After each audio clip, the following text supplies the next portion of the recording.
Hello, and welcome to Revamped, a rewatch podcast that revisits my top favorite shows and movies. I'm your host, Brandon Alexander, joined by my co-host, Courtney Autumn. Venture with us as we set our sights on the infamous Hellmouth to cover 90s cult classic, Buffy the Vampire Slayer. Follow along from the beginning, spoiler-free, as Courtney views the show for the first time and I revisit the series for new takes and a fresh perspective on its narrative. Each season, every episode, in order, we will follow Buffy Summers and her friends to examine their character development, the show's underlying themes, along with its major story arcs, all while engaging in conversations, sharing our own authentic thoughts and feelings to what's unfolding before us. So sharpen your stakes, load your crossbows, and join us as we explore the supernatural world of Buffy the Vampire Slayer. Let's get into the episode. Hey everyone, welcome back to Revamped. Today we're going to be covering Buffy the Vampire Slayer Season 2, Episode 16, Bewitched, Bothered, and Bewildered. Aired February 10th, 1998, written by Marty Noxon, directed by James A. Cottner. As forementioned at the end of our Phases episode, we do have a special guest joining us today in the form of Frank Bonacci. Every time I want to say your name, I want to go Frank Bonacci. I don't know why, but just because. I'm trying to be Joey from Friends. But he is the former co-host of the Slaying It podcast, and this is the last time, hopefully, we'll have to mention that for a while.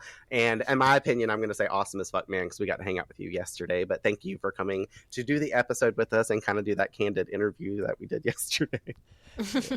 And like I was saying before, I went off on a little bit of a tangent yesterday. This is a very special episode for me. It was the episode where I was saying, like, I think yesterday before I went off, whatever I started saying was, I liked the first season. I thought it was quaint. I was enjoying it. Then when like everything started heating up in season 2, I'm like, okay, this is a really good show. Mm-hmm. This is the episode that made me go, this is one of my favorite shows now. Oh, cool. I can see why. Yeah. So clever. High key, though, I know I was saying it, we intended to record a section of this to talk about yesterday, to talk about, how we met, the dramas of what unfolded with the previous podcast ending and all that, but we quickly realized that needed to become a whole separate entity. So it's on its own now. It's going to be like an interview that we can upload as a bonus content type thing. And that being said, you can catch that full interview at some point. I'll post it and I'll let everybody know on socials when it's there, probably after this episode airs and I've actually had the time to edit it. But for today, do you want to tell our listeners, who you are, what brought you to Buffy? And you've already kind of covered why you chose this episode to do with us, but sum that up for us. Hi, I'm Frank Bonacci. Like you said, I used to host Slaying It podcast. Not gonna start that whole thing again. But yeah, and I just became a fan of the show. A friend of mine got me into the show. Because I was saying yesterday was, I'm a commitment phobe with shows because I've been hurt. I've been hurt, man. Yes. And so I watched Firefly, and that's another example. I was hurt because it got canceled. I was like, it's just like, this is why I don't fall in love. This is like, I keep getting my heart broken. But Buffy had just wrapped up, and my friend said, hey, the same people behind Firefly did Buffy, It's like, and I just didn't have an opinion of it. I always had the opinion of it of like, the movie with Christy Swanson. That was like my opinion of it. I never kind of paid attention to it. It's like, so you didn't watch the show originally until just after it had finished airing. Yep. Like, okay, cool. So, you were kind of early on, better than the people that are watching it. I just know so many people that watched it when COVID was happening for the first time. Like, I've met more than, the last few years because of that, like, when it comes to Buffy stuff. But most people I know are either OG watchers or somewhere in that first pool of the early 2000s. Yeah. And, yeah, I'm, like, somewhere in the middle. And it was just, like, and, like, my friend, like, watched it. Like, he did recon on it. He's like, okay, I'll watch it because he'll just watch anything. And he got to, like, season 3. He's like, okay, it's really fucking good. I'm like, God damn it, because I knew what a time commitment would be, because it's just like, and it's just like, oh, this is going to be a long thing now. And yeah, we got to this episode. I'm like, okay, this might be one of my favorite shows of all time now, because it's so clever. Did you two watch the stretch of the show together? Yeah, he kind of like waited for me to catch up, which I did pretty quickly because I was young and had time. Remember when you had young and had times like, I'm just going to watch 30 episodes of television this week. Oh my God, we could never nowadays. I got nothing else to do. I'm just going to clean my, I got to clean my bowl out and like, to be 20 in my young 20s again. This place is starting to smell like socks just for breeze it. Yeah. Becoming waste. That's literally just me in my childhood watching Buffy over and over and over again. My mom's like, you need to go shower. And I'm like, can I take the TV in there so I can finish watching some Buffy? She's like, you've seen this episode 742 times. So I'm like, I want to see it 748. Yeah, so quick lore dump for you. Like, you started a childhood watching this show? To sum it up for you, I had a neighbor that watched it when I was like, I mean, obviously it came out in 97. I was born in 90, so I was like 7 years old. And my neighbor used to watch it in the first couple of seasons. And I'd catch a episode here or there and kind of like the vibe of it. I thought Summer Strickler was gorgeous and just fell in love with her immediately. And I had already really watched like I Know What You Did Last Summer, Scream 2 and things like that around the time that they actually came out because I loved horror movies. I was introduced way too young. My parents let me watch Halloween and all that other stuff when I was like 5 years old. So that being said, I always liked the supernatural, weird kind of realm of things, horror, and that's a big mix-up of like what the umbrella term for Buffy's genre is all of those packed into one, with the comedy and stuff in there as well. And whenever the season 3 original airing started, I had caught up on like episodes that were starting to air on like FX and whatnot. So I had started watching the show at full capacity then and pretty much followed all the way from like maybe like the first few episodes of season 3 on to the end of the journey. So I was really young watching it, Buffy, and I actually got to watch it week by week when it came out. When Angel started premiering, I got to watch Angel week by week and go through the series, which is, like I was saying earlier, kind of like common yet uncommon for people to, just because the fandom has grown so much over the last 25 years, you know, since its like original inception. So that's my lore and how I came to Buffy essentially. And now I'm still obsessed with it, still talking about it all these years later. I have a podcast for it in a literal form talking about it. So here we are. I think it's a peerless show in a lot of ways. Like I still say it's what I always point to. It's like, this is how you structure a TV season, like the traditional 24 episode TV season. It's like immaculate how it tells like a long form story, where it's like where you usually, when you feel like in TV writing, you always feel like the wheel spinning that a TV show will do to like just get through an episode order. Like you feel it, like you feel like, oh, we'll put this person in a coma for a few weeks. So it's just like, then we don't have to deal with that plot thread, or that person gets kidnapped. They just do things that are convenient to stretch the plot out. But I never feel that with this show. It's like everything feels organic the way it happens. For the most part. We've even said that many times. The filler episodes even don't always feel quite filler. There's something small that always goes on to maybe not overly go into this huge character development arc, but it's little pieces that you can track over a few episodes that help lead you into the bigger episode. So it's never like losing that part on it. But yeah, so I guess other than that, the only other thing I really wanted to say is obviously throughout all the Juliet Landau slaying it business, to which yesterday I thought it was super cute, and you guys will hear it on our interview. You came in and you were like, sorry for that one time I accidentally inadvertently got your podcast name ruined by some crazy woman. Whoopsie daisy. Because of that, I got to meet you, and, you know, obviously you're here to join us with this episode, and now we can actually discuss the episode, so let's get into Bewitched, Bothered, and Bewildered. Excellent. Yay. This week on The Hellmouth, Cordelia, succumbing to the peer pressure of her friends, decides to break up with Xander on Valentine's Day nonetheless. A now hurt Xander turns to witch Amy to work a love spell on Cordy, which takes an unforeseen turn, backfiring, causing every woman in Sunnydale to become obsessed with him, putting himself and the gang in danger. Guest for this episode, we have Mercedes McNabb, finally back as Harmony. We noticed a few episodes ago, when's the last time we saw Harmony? And it was literally like out of mind, out of sight when she got pushed down the stairs in season 1. And I have this huge like recollection in my mind of seeing so much more Harmony in the series. I know she's scattered throughout, and I'm not going to like spoil how far into or not she is, but I thought she was in the first few seasons so much more than she actually is. And now I went and actually looked at her episode log list, and it was kind of like the Drusilla stuff we were talking about. She has such a minute category versus, you know, Buffy and Xander and Willow, who are in every single episode essentially. So I was like, wow, but we officially have Harmony back.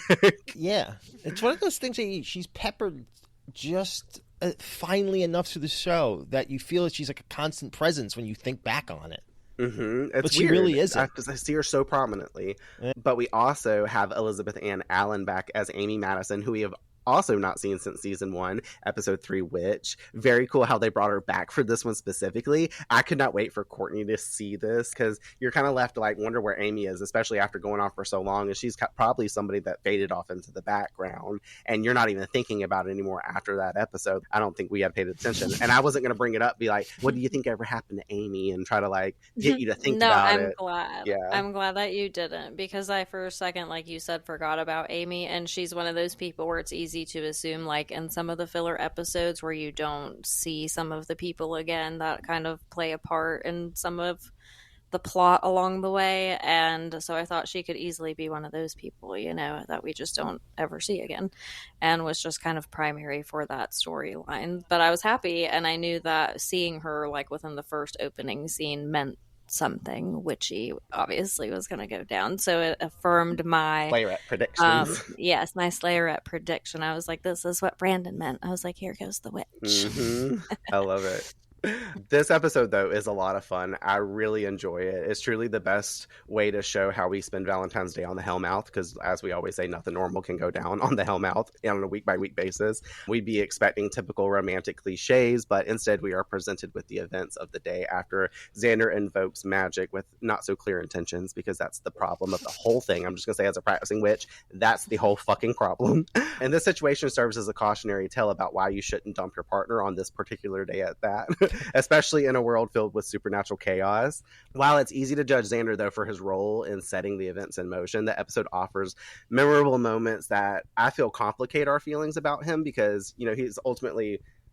he makes himself more, I don't know how I want to put this, he makes more commendable choices afterward, presenting a little bit more of a nuanced view of his character. It's a classic kind of catch-22 that keeps us engaged with his storyline, because we have the option as people that can, obviously, Xander's one of the most hated characters on the show for the way he's written, and obviously as a Joss Whedon insert, there's problematic things that he's just like very misogynistic, very of the patriarchy, all that kind of stuff.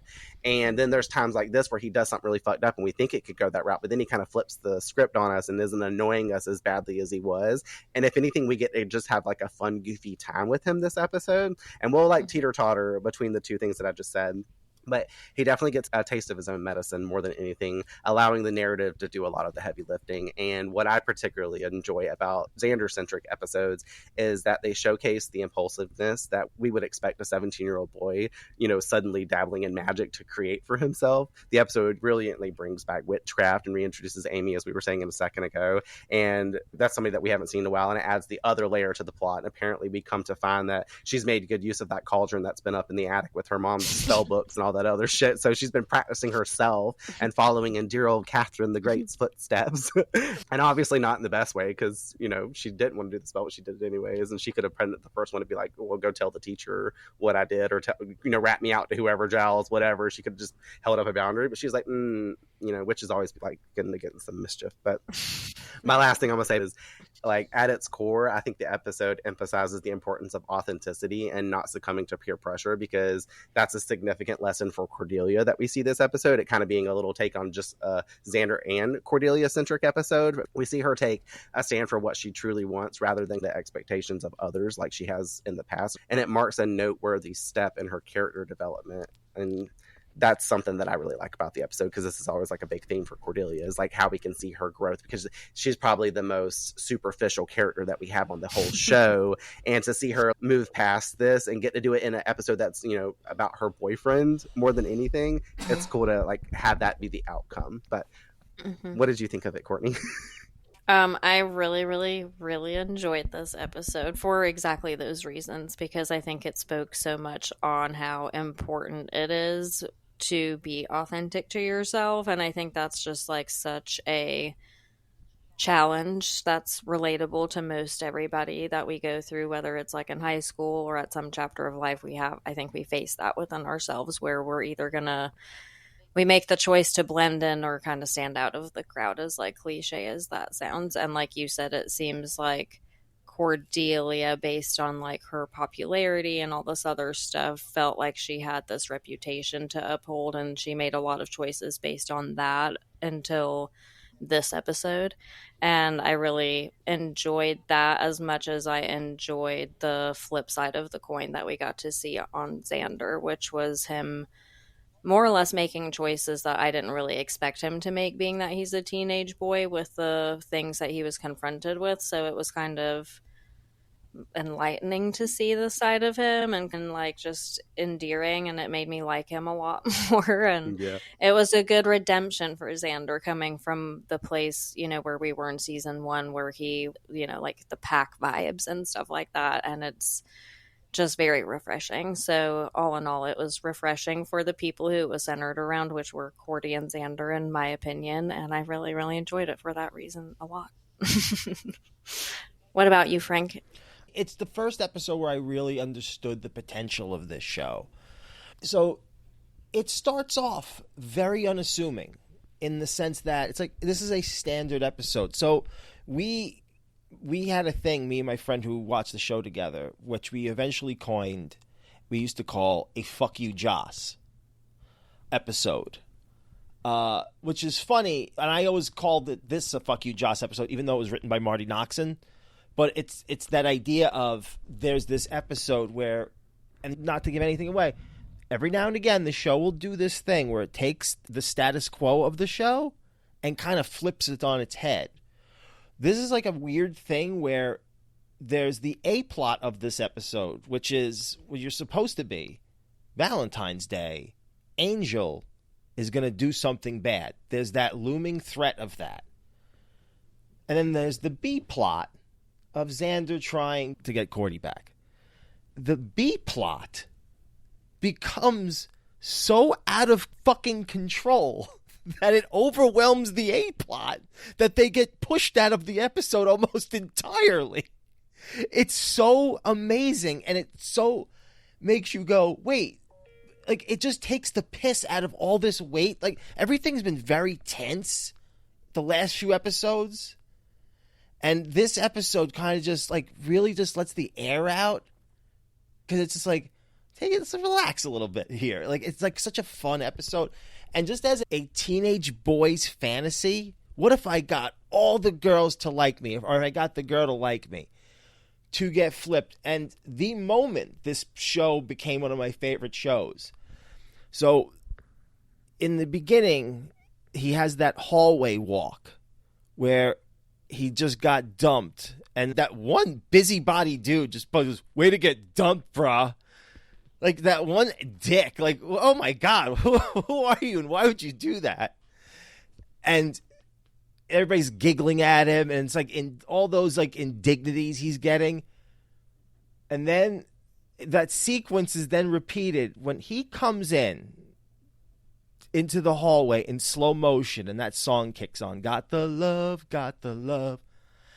And the look of terror on his face when they pan up to him, I said, this might be my favorite show of all time now. I said, this is fucking perfect. And then everybody looking at him, and all the girls are like looking at him, and all the dudes are like fuck this guy, because all the girls are looking at him. It's perfect. Just to like, just take this dumb boy's fantasy and just slap him back in the face with it. It's perfect. It's so true. So wait, so Courtney, this is your first run through of the show ever? Yes.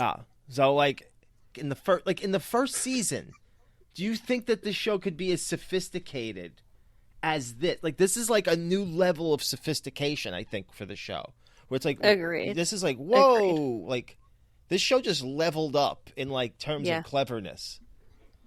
Which season 2 has been a progression of that, I feel like. Agree. Like in general, I told her that. I tell anybody that watches the show, we got to get through season 1 and at least through halfway. If you can get to the Angelus arc and honestly complete season 2 and move on to season 3, by the time you watch those first 3 seasons, you're more than likely a seasoned lover of Buffy for the rest of your life. Like you ain't getting out. Like you're gonna be like, oh, I love. You're Buffy. A lifer. Like she might not. Like, yeah, it's a whole thing. So yeah, because like really, there is that hurdle. Like you've kind of it's a slow moving train at the beginning. It's like, okay, some good ideas here. This is neat. Yeah, I could see that. And like it's kind of diminished in a weird way because like especially like the first season, because it's been copied so much that it almost feels like it feels stale because like there's so many shows have stolen just the template of this show. So it even feels weirder. But there's stuff like this, episodes like this, and stuff that's still coming up in season 2. It's like there's still no show that have gotten the highs of this show. It's like not even close. It's really crazy the highs this show gets to. And this is one of those first like holy shit, like this show could do stuff like this. And like that was this episode for me. And it's only gonna get crazier. Mm-hmm.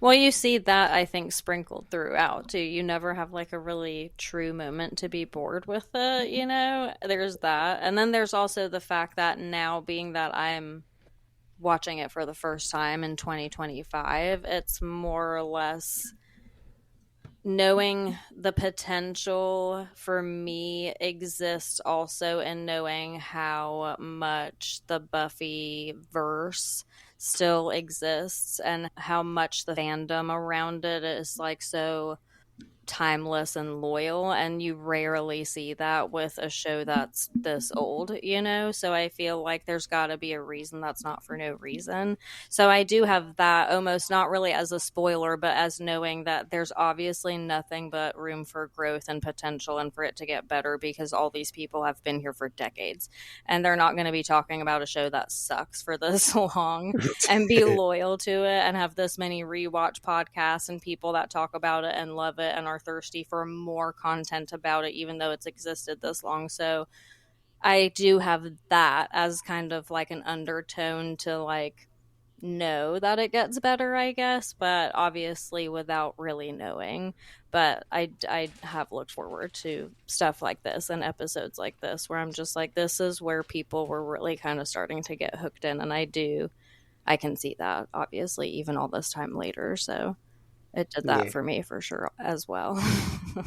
Well, that being said, I feel like that's a good segue to start the episode. On the episode. Yes. All right. No shocker here. We start the episode at the cemetery with Buffy and Xander as he shows her the gift that he's gotten Cordy for Valentine's Day, which is a lovely silver-weighted heart necklace because, you know, Xander couldn't afford the blue heart of the ocean from Titanic. And he wonders if she will like it. Buffy joking to question him. I don't know. Does she know what one of these is? He scoffs and wonders when they will let up on him about the making fun of, you know, him dating Cordy. And Buffy does apologize and also states that time will be never, aka on opposite day.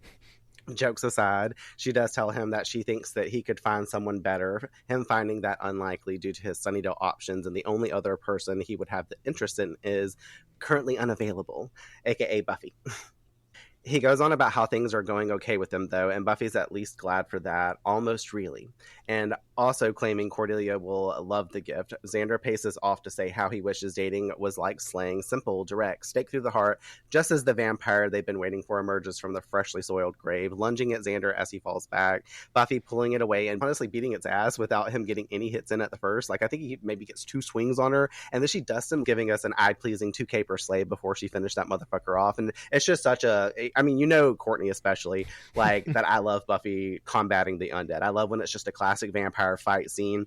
And here she executes it quick. She ain't got Ted to be pissed off over and sitting here bashing him up for 40 extra seconds with the trash can lid, all that. And I've noticed, like, in this episode, that Buffy is definitely a leg girl. She is always using and kicking the fuck out of these motherfuckers, like, with her legs. So I'm like, you know, more than she's using her fist half the time. She's like definitely the type to like do these roundhouse kicks, do the high jump kicks and all that. I was like, all right, cool. And then she, you know, seals it off like before she dusts him with actually kicking his legs out from underneath him before he goes to get back up to his feet. And she's just like, she returns to Xander, helping him back to his feet, telling him, Sorry to say, Xand. Slaying is a tad more perilous than dating. Well, you're obviously not dating Cordelia. They walk out of the cemetery and we fade into the Buffy theme. Bow, now, now, now.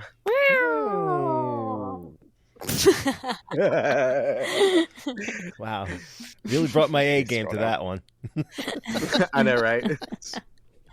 The next school day, out front, Cordy approaches, walking fast toward Harmony and the Cordettes as they clock her and get up to go inside. Cordy calling out for them to wait for her as they continue to flee. Cordy being like, what the fuck, you guys? Harmony and them turning back to lie. They didn't see her. Cordy brushing it off, and she's like, okay, well, Harmony, you didn't call me back last night, and we needed to talk outfits for the dance, which that one girl's got to go change her outfit now, because Cordy's like, you were going to wear red and black, I'm actually going to do that, you're not doing that now. I'm like, talk about a leader, but that's totally Cordelia's energy. And then that one bitch who is irrelevant, because we don't even get to know her name this episode, she's sarcastic. She's like, red and black, is that what Xander likes? Oh my God. Cordelia wondering what that has to do with anything. And then we're clued in that Willow has now told everyone in the school about them dating, because she's pissed off coming off hot from, innocence and phases. She's tired of dealing with the Xander stuff. She's told everybody in the school. That's totally a joke. But it has made its rounds by this point. We see that everybody kind of knows about Xander and Cordelia, especially the fact that it's gotten to her friend group, and they are not pleased with Cordelia's decision. Harmony snarks, well, a girl wants to look good for her geek, and they laugh at her some more and spout off other hateful remarks about Cordelia and him being together before just leaving her there alone before Harmony vomits, because she's like, I'm gonna vom, and I'm like, Harmony, we're gonna vom if you continue to talk. But what a way to ring Harmony back in. Like, she's like kind of like leading the pack, this group of her own. No I pun love that intended for one the girl pack, in the group but... who has fembot hair. You saw that? It's like that. She's also the girl that comes up to Xander later after Amy's trying to hit on him. And it literally is, fembot is the best way to put that. I was thinking like that 60s, almost like kind of alien. You see that hairstyle in Mars Attacks movie. Like the one girl has the hair that's like that. It's like also in Austin Powers with some of those. They're very 60s. You would expect them to have it really beehive up and then one little teeny bow right here and then nestled frontal piece like under before their bangs. They should be like standing next to Andy Warhol in a picture somewhere.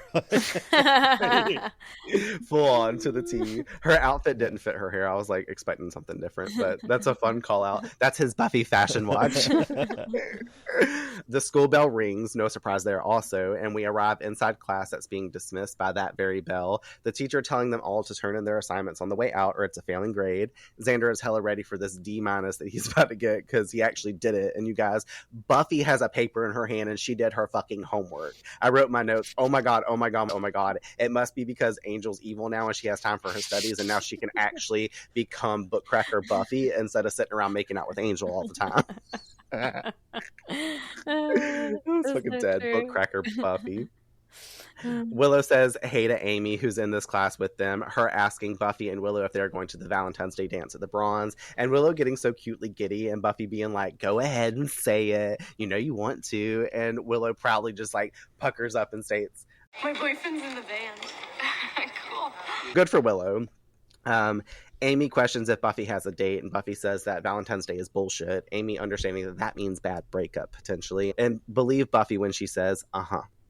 They turn in their assignments and head out. Xander last in line to turn in his assignment, standing behind Amy, who just makes long eye contact with the teacher, and the teacher is reaching for an imaginary paper. She's like, thank you, Amy. And I'm like, what the I remember the first time I watched this, I was like, okay, I get what's happening here, obviously. But at the same time, I was like, why can't I do this at school? Because I was definitely Xander making D- and everything except art class and music class. I was all A's there. English was pretty good too. But I did put in my notes that I would 100% be using that same kind of magic to get out of doing all the schoolwork. Like, what a genius thing. Yeah. Mm-hmm. Personal gain. That would never fly on Charmed. It does open up a plot hole a little bit. It's like, why didn't she just do that to Xander when he asks about it? Literally, though, that's written somewhere else in my notes. Like, why doesn't she just like control a lot of stuff? Yeah, like Xander's over there trying to blackmail her later. She could literally just be like erasing his memory right before him. And she's calling, she loves Hecate so much. Like, call on her real quick. Yeah, she'll just Hecate. Yeah, we've got the tools from that. Hell yeah. I'm like, oh, check yourself before you get hacked to yourself. Can we use that as merch, Frank? Check yourself before you hack yourself. And just a picture of Amy. I need that on a mug. Seriously, that's a great. Oh my God. merch Okay, idea. well, we're gonna help coin that now. Check yourself before you. Would you say hex heck yourself? And she starts throwing that Hecate all over the place. Oh my God, I get it more now. I thought he said hex the first time, which made sense. That's just too. a picture of okay, Amy. Check yourself. We're gonna put Hecate in the background with her 3 torches, and Amy in front with her cauldron. Yeah. All right, Frank, you said it on our podcast. It's your property. You do with it what you will. Owe us, so it's our property now. It's your intellectual property. Trademarks. It's our property. I think we go 50-50 is how this See, works. you're upfront about it. Yes. We send you the first. Brandon just wait. At least I'm reasonable. I'm like, we go 50-50. Brandon's like, this is my podcast. I'm taking that. Listen, I was gonna send him a mug, the yo-yo, and the T-shirt with it so on it. Kind of you when it came. The full-on phrase came out of his brain. Listen, I gotta do what I gotta do. Apparently, I have to stand strong for this podcast. So I'm just. Frank owes you one. He got your name stolen. That's what I said. It's an eye for an eye around. There you go. Like the master. You got something in your eye. I like how he said that at the exact same time. Well, Xander watches this interaction and he's fucking stunned by it. And he catches up with Buffy and Willow in the halls, who are discussing how Willow's bummed that Buffy's not coming to the dance at the Bronze and instead staying home to get stoned with Joyce. And Xander interrupts to tell him about the magic he just saw Amy working on Miss Beekman, aka witchcraft. You know, her mom was a witch, Willow says. And we're like, yes, Willow, we know. We all watched season 1, episode 3. In fact, she's right there in that display case that y'all just walked past because they're walking down the hall. And I'm like, that's Amy's mom chilling in the damn trophy right now. And I don't think I put it in my notes, but it's kind of cute how they wanted to put the reminder out there of Amy coming back into the show with the fact that Oz was watching the trophy and saying the eyes seem to follow you at the beginning of phases. Like, it's cute that they remind you about the cheerleader incident and stuff before we get to this very next episode. So that's why it's there, and that's why it's fresh on my mind. I love it. Buffy adds that her mom is also a fucking psycho, claiming Amy should be the last person messing with that shit. Amy's mom, not Joyce, even though we know Joyce is kind of psycho too. Just wanted to clarify that because of the way I read that. Giles comes up to the trio telling Buffy about how he wants to have a word with her, and before they can walk off, we see Jenny Calendar at her class door, happy to have ran into Giles as Buffy avoids eye contact with her, telling Rupert that she's glad that she's ran into him, wondering if they could speak, but she is hella turned down by Giles, firmly stating no, that he and Buffy have half sentences to be discussing. Buffy helping him get out of that too by being like, all right, great, let's go. And they just, walk off together. But I thought this was interesting because in my notes I wrote, sorry, bitch, it's the cold shoulder for you. And Xander and Willow look really awkward and sad for Jenny. And I was like, even though it's kind of warranted, I like that Giles is still standing kind of firm from last episode where he told Jenny, when Jenny came in the room, she's like, is there anything I can do to help before y'all go use this rocket launcher on the judge? And Buffy's like, get out. And then Giles turns around and reaffirms that she said, get out. So now he's still kind of like, I'm not ready to talk to you. Like, it's this mirrored energy of what kind of went down after the Dark Age. Totally. Like, now she's got the reverse energy that she was putting out happening to her. So I kind of stand on the fence, I feel okay with Jenny kind of being shunned for the group for now because it's still too fresh for her to be coming around. But, obviously by the end of this episode, we kind of see that she's like, I don't know, she got put in the episode pretty good. You know what I'm saying? For her to be like not fully in the episode as her regular self, I agree. It was a fun way to remind you, of that plot, They find a fun way to keep that fresh, but not really deal with it. Exactly. Kind of like what you were saying in the beginning. They keep it in there. It's in the episode, so that way when we move on to other things later, we're still set up. We're not forgetting like we are, because like Courtney was driven crazy. We had gotten to episode 6, 7, or 8 of the season, and Spike and Drusilla finally make an appearance. I think it was Drusilla and him and Lie to Me, and she's like, we ain't seen them for like 3 episodes since School Hard. Like, I forgot they were even a part of the show. Like, because there's not even those little in between scenes. They didn't. There was no reminder. Like, Mommy Girl, you don't see them at all. Wow. So it's very interesting how they do that. So yeah. In the library, Buffy wonders if Giles is okay, and he's more interested in how she is doing, getting on to matters of Angelus and the shenanigans that he often likes to play around Valentine's Day, because, he's been doing his research on Angelus's past since he turned, claiming it's not positive vibes to be flowing, and suggesting that she may want to lay low for a few nights, offering also that he will take patrol for her, so that way they can be better safe than sorry, and Buffy agrees, and that it's a little late for both. And then we fade over to the factory where Drew is opening her Valentine's Day gift from Spike, which is also a necklace he and Xander apparently went shopping together for, because I was like, imagine those two meeting up to because they both have clearly got necklaces, so they went to the same jeweler. The only difference is Xander went and paid the $15 for his, and then Spike went at nighttime and killed the shopkeeper and stole his necklace, or ripped it off some bitch in the street. I don't know. It was in the case and all that, so I was assuming he actually went and got it. I know he stole it, but This is how I'm setting up the background that we don't get to see. Angelus comes in and drops a fresh human heart on the table next to the box for her, stepping all up on Spike's wheels, I mean his toes, giving this as his gift to her, wishing her a happy Valentine's Day. Spike is not happy about this display, while Drusilla over here is licking her lips like it's our podcast name on the table before her. I say that because I told you a while back, Courtney, that Kat from What Kind of Name is Buffy on Instagram had made that meme, and I commented on it because it was the picture of Drusilla staring at it, but she had changed another picture to the heart, and I was like, you should put the revamped logo down there on the table with her and stuff instead. But that was right when the drama was fresh that week, and I got so many likes on that comment. I was just laughing my ass off. So shout out to Kat. We love you. You're funny. Keep up your memes. They're fucking awesome. Angel knew that she would love it, though, and mocked Spike's lame-ass gift, calling it just cute, before putting it on Drew's neck, crunching all 10 of Spike's toes at this time, because he just steps right on his feet, like both of them at once. As Spike snarking at him to worry less about Drusilla and more about that Slayer that he tramps around with. Angel going on a rant about how he is still so torn on what he needs to do for Buffy. But Drusilla encourages that he will find the perfect display of villainous negative vibes. After all, he always knows what speaks to a girl's heart.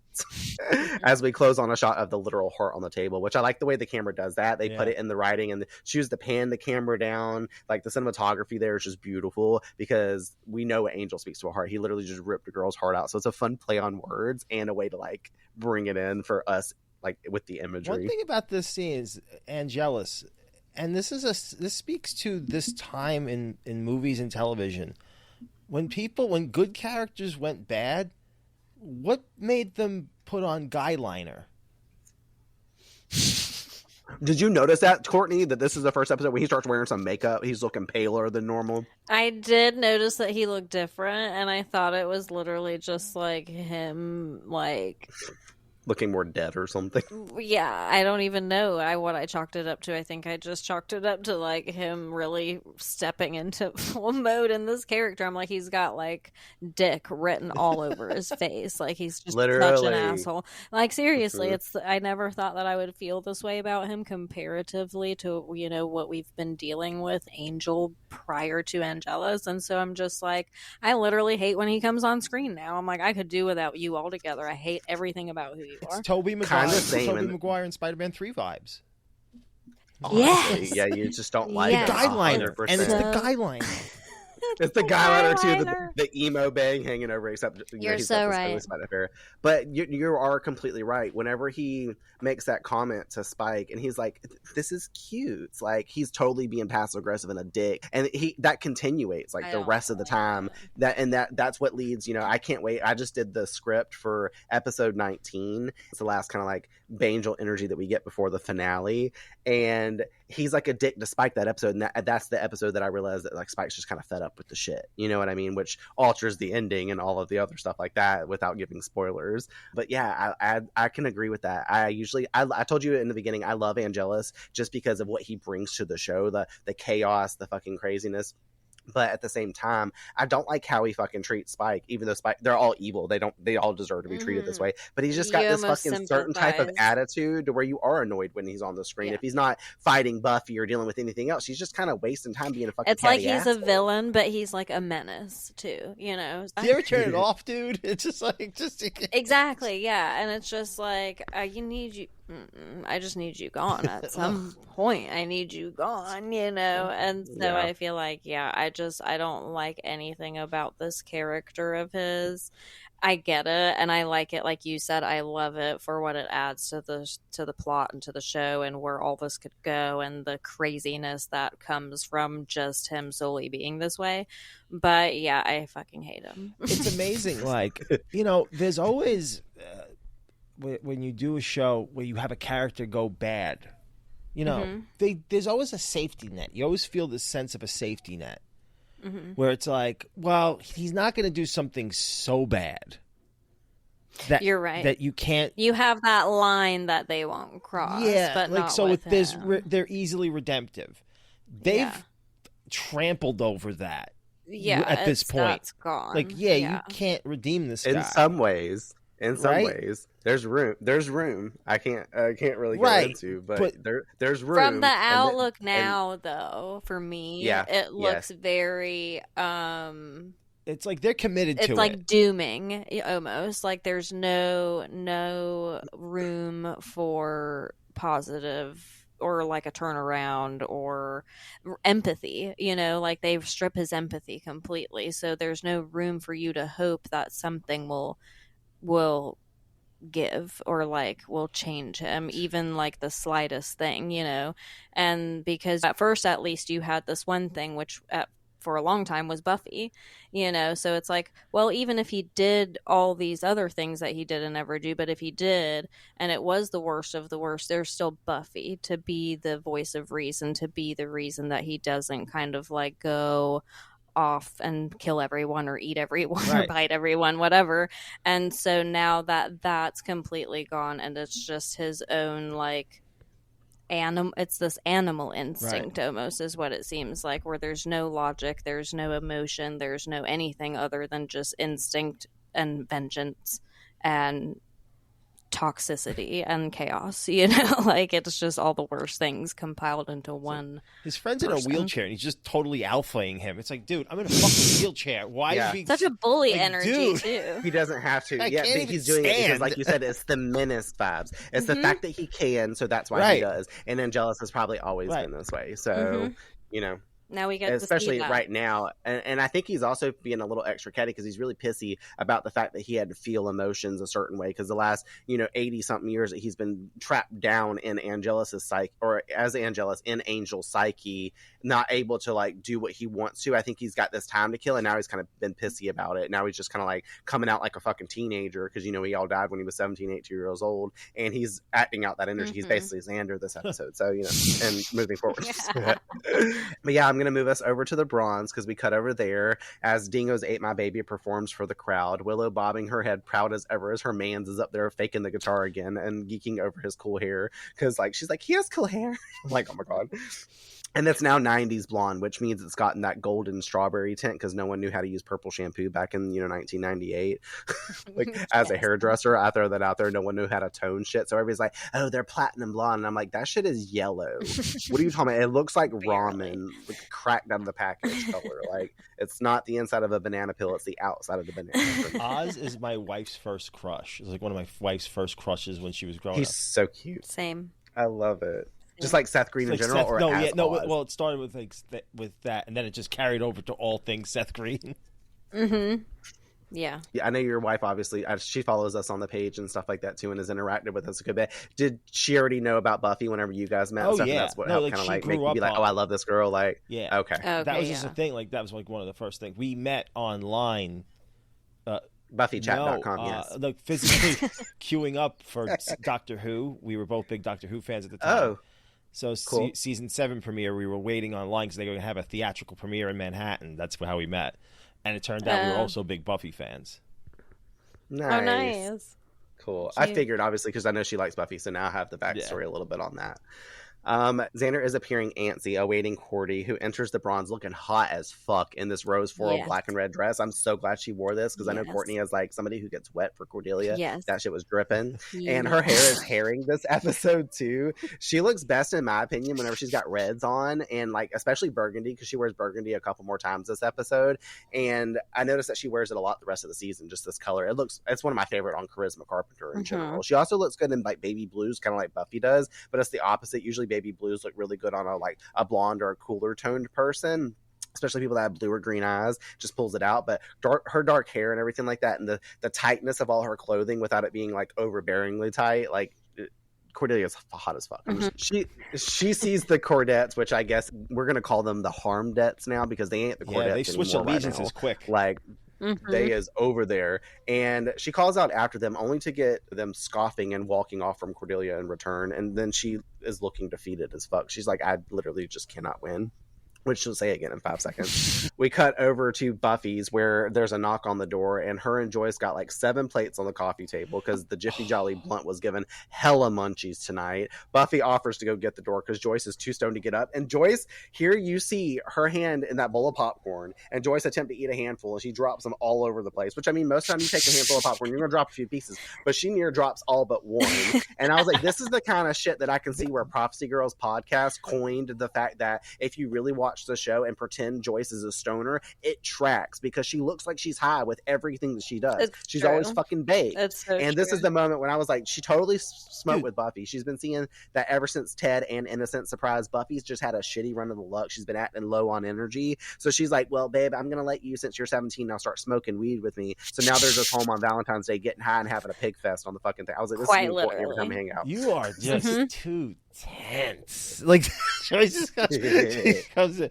Dude, they have pizza, Oreos, popcorn, cheesy poofs. It's insane what's going on here. It's like 7 plates I counted. I'm glad you paid attention to what was in it other than popcorn. Listen, I kind of wish that I had a Valentine's like this, because I'm just like, I would do well just smoking a joint with my mom and having the snacks around like that. That you mean with sounds Meredith or me? way more chill. I said with my mom. Like, this bitch high would be great. Like your mom or Joyce or Manuela? My mom. Or Joyce, okay. really. I will hang out with Joyce and smoke a joint. I had a mini panic attack picturing my mom stoned. That's what I'm saying. And my mom, I would strong probably old just think Italian she'd get woman. goofy. You My can't mom have is German, and she has like a really thick German accent. So like getting her even drunk, like I got her so wine drunk one time, and then she started like prank calling everyone she knew, and I was like, I didn't anticipate this. I didn't ask her to do it. She just did it. That's what her drunk self. And it was the best fucking time of my life. And I was like, Mom, I really need you to smoke some weed with me one time. Like, I'm just curious what kind of venture would go down. You remember how every time we used to pick at your mom's photos when she used to take them outside laying in the lawn chair, and they'd be like down my past mom her doesn't know how to chin, take looking up selfies, at so her. it was like the most unflattering. Like, she'd be like this, like really close, and you just see like all this, you know, and you're like, but that's not your face. Like, all we're getting is chin and neck and like your like lower jaw. She's Natalie Nunn. She's very typically old. Like you were saying about the old people with technology, Frank, my mom is like that times a million. Understanding eludes them. It eludes them. Totally. It's not intuitive for them. Oh. Well, I'm glad we're all on board. Buffy gets up and opens the front door to find no one there, going back to the living room where Joyce has disappeared. And she walks through the house very horror movie-like, because we hear the eerie music kind of creep in as she calls out for her mom, and getting spooked by her coming in the back door with a box that she claims someone has left for Buffy. And they find it's a box of long-stemmed roses with a rather creepy note card that just states soon. And Buffy stares at it in horror. She's like, oh, fuck it. She's like, I know exactly who these are from. And I guess the vibes are off because, you know, she probably went up in her room and chilled. She was like, I'm done with the food and movies. Like, we out of here. Flashing back over to the Bronze, Xander peeks over at Cordelia, who is just sitting alone, gazing aimlessly at nothing, like she just found out her dad went bankrupt. He moves over to her, and she is impressed by his clothes, complimenting that he actually looks so good. Him claiming, I let Buffy dress me. Not physically.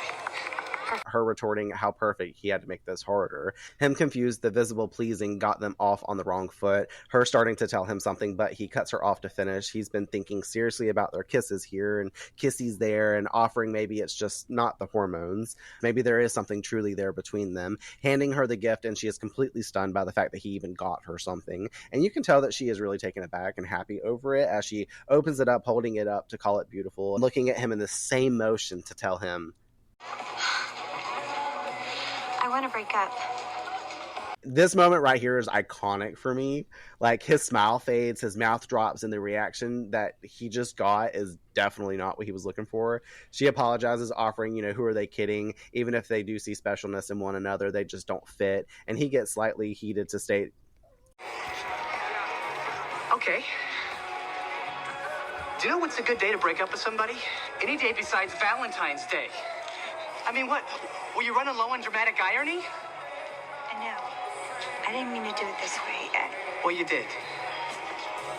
that line is just so fucking funny. And obviously she attempts to apologize again to him, and he storms out of the Bronze. What a way to break up with somebody. Did you expect her at all to break up with him, Courtney? Yes and no, you know, like, I didn't know. It was a toss-up, obviously, because at that point, I'm just like, is she going to kind of go with what everybody else wants her to do and what she thinks is most fitting for her reputation, quote-unquote, or is she going to what I, as a viewer, think is kind of follow her feelings for Xander that are pretty apparent at this point. So it's like I did, but I didn't. It wasn't off the table for me, so I wasn't completely surprised, but because it's Xander and his luck is just how it is, when I started putting two and two together and I'm like, we're at the Bronze, it's Valentine's Day, we're in public, we're in a romantic setting, I'm like, of course Xander's gonna get broken up with because his luck is the fucking worst. So kind of saw it coming, but just a little bit. Did you feel bad at all for it?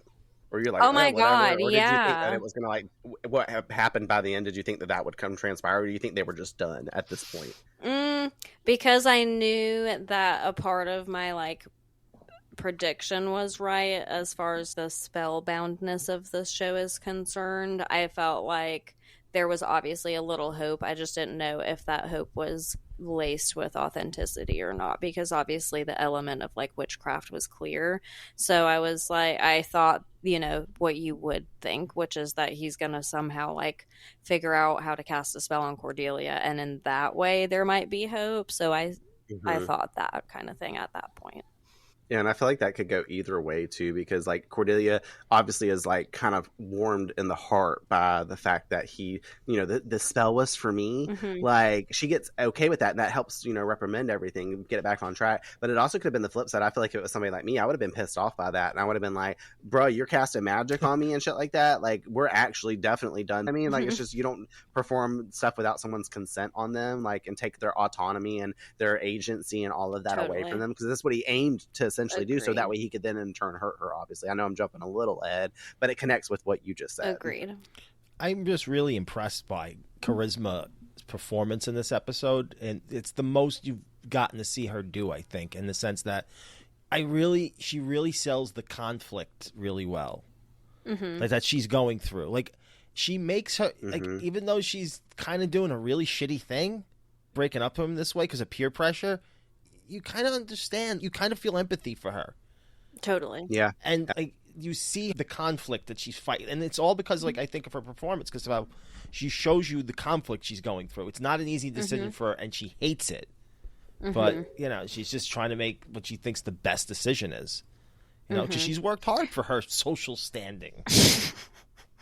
Well, and I think that's what makes it so hard to understand where this could go, because you feel empathy for both of them. So that almost makes it make sense in a way, like what's happening, so it almost kind of brings you to that reasoning that typically takes you a longer time with characters that you like seeing together.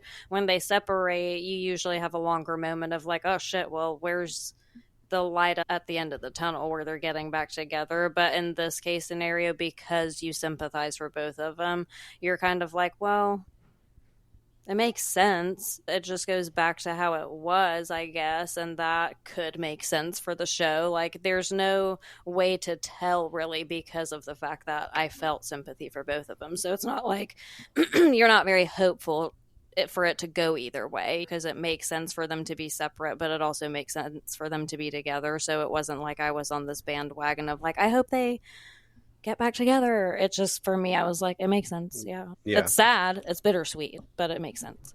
Well, arriving at school the next day, quite possibly looking like the saddest Xander that we've ever seen, as clearly the whole school already knows as well. And then I had in really capital, like big letters, "Dude, way to get dumped," says that one guy. And you mentioned that earlier. I'm not going to treat it like Monica and say that you stole my thunder. But whenever you said that, it's okay. It's okay, because we can relate it all back. Opening act, like that, my clothes. Just so douchey. And I honestly kind of feel bad for Xander, like right here, but he continues walking, seeing Buffy on a mission down the hall, trying to pull her aside. And she's like, I can't talk right now, stressing that she's on the way to talk to Giles of the gift that she got from Angel, leaving him there as he continues to walk down the halls, getting laughed at by girls, just in time for Harmony to call out to him how he should learn more languages so more girls have the opportunity to reject him. Her crew laughing after this because, everybody's going to like, ha ha ha, at what Harm has to say. It's usually Cordelia in this position. And we see Cordy kind of sitting there, clearly having been let back into the clique, but also not laughing along with them because she now has this relationship and different viewpoint of Xander and his group. So she's probably not going to be the same mean girl that she was before when I like this. And then Xander obviously looks truly hurt by the comments. And again, here I feel bad for him because of the way he walks off, and it has to start getting broken up with and then talked to like that. Fuck off Harmony, because I'm usually a big fuck off Xander, like fuck off Harmony, because she's that fucking mean girl. She's like the earlier version of Regina George, but Regina George wasn't even just straight up mean like this. Regina was like a kill him with kindness, but also be like indirectly mean to people. Like, I love that sweater. Where'd you get it? And then as soon as people leave, she's like, whatever. Harmony's just bringing it right to your face. And usually Cordelia is mean and has been mean in the past and says bluntly most of the stuff that she says, but we've never just seen her treat people the way that Harmony's treating people in this episode and saying these types of things. Does that make sense? I feel like I'm right about that. I know Cordelia said some stuff that makes you go, and she like throws clever barbs. Harmony just throws just straight mean fucking bombs on you. Yeah. She's like, hey, you suck. She's way more savage. Yeah. It's like, absolutely. oh God. Well, Xander walks off sad, but his tune changing quickly whenever he catches a glimpse of Amy walking by, pulling her aside as she's like, bro, what the fuck you grabbing me for? And he's like, hey there, you're a witch.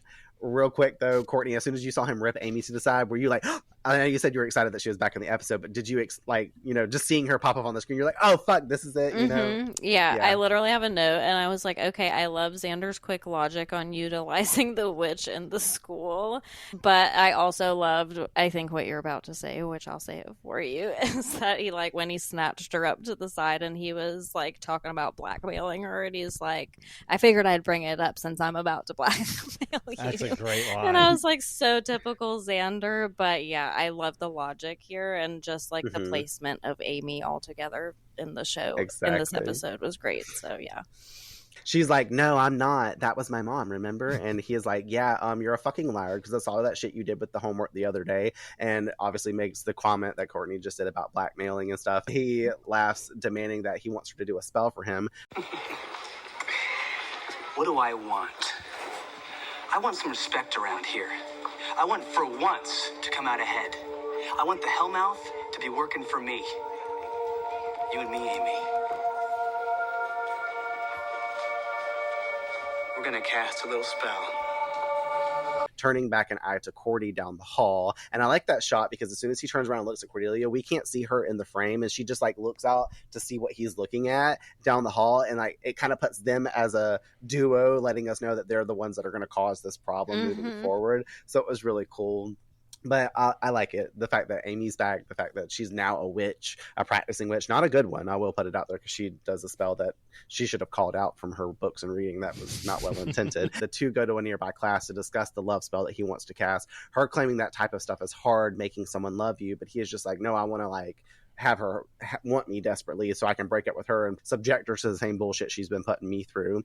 You know, spite magic. She claims intent needs to be pure with love spells. So here she does kind of tell him, but she also didn't backtrack and double check that his intentions, like, if I was helping someone do spell work, I would let them know that you need to say or do or have this thought in your mind. If you're doing a money spell and you're asking for money, be specific that it does not need to harm anybody, because you could literally have your mother die and you're her beneficiary, and you know, the next day that's how you get awarded $80,000 instantly, but now your mom's dead and you're really close with her. You know what I'm saying? Like, that could happen. So she did say that, but she didn't press that issue. And at the end of the day, that is kind of not up to her at that point. But Xander didn't go home and work this magic himself. He worked it with her in the same room. So it's all her. She's the conductor. Very true. And he claims that his intent is revenge. And at this point, she should have just been, like I said earlier, been like, no, okay, well, we're not doing this. But he threatens also, again, that if he doesn't get her help, that he's going to expose her. Then it's burning at the stake for Amy, because, you know, we're going to flash back to 1692. And I wrote my notes, successfully blackmailed again, because she claims that at this point, she'll need something personal of Cordy's, and he leaves to go get that.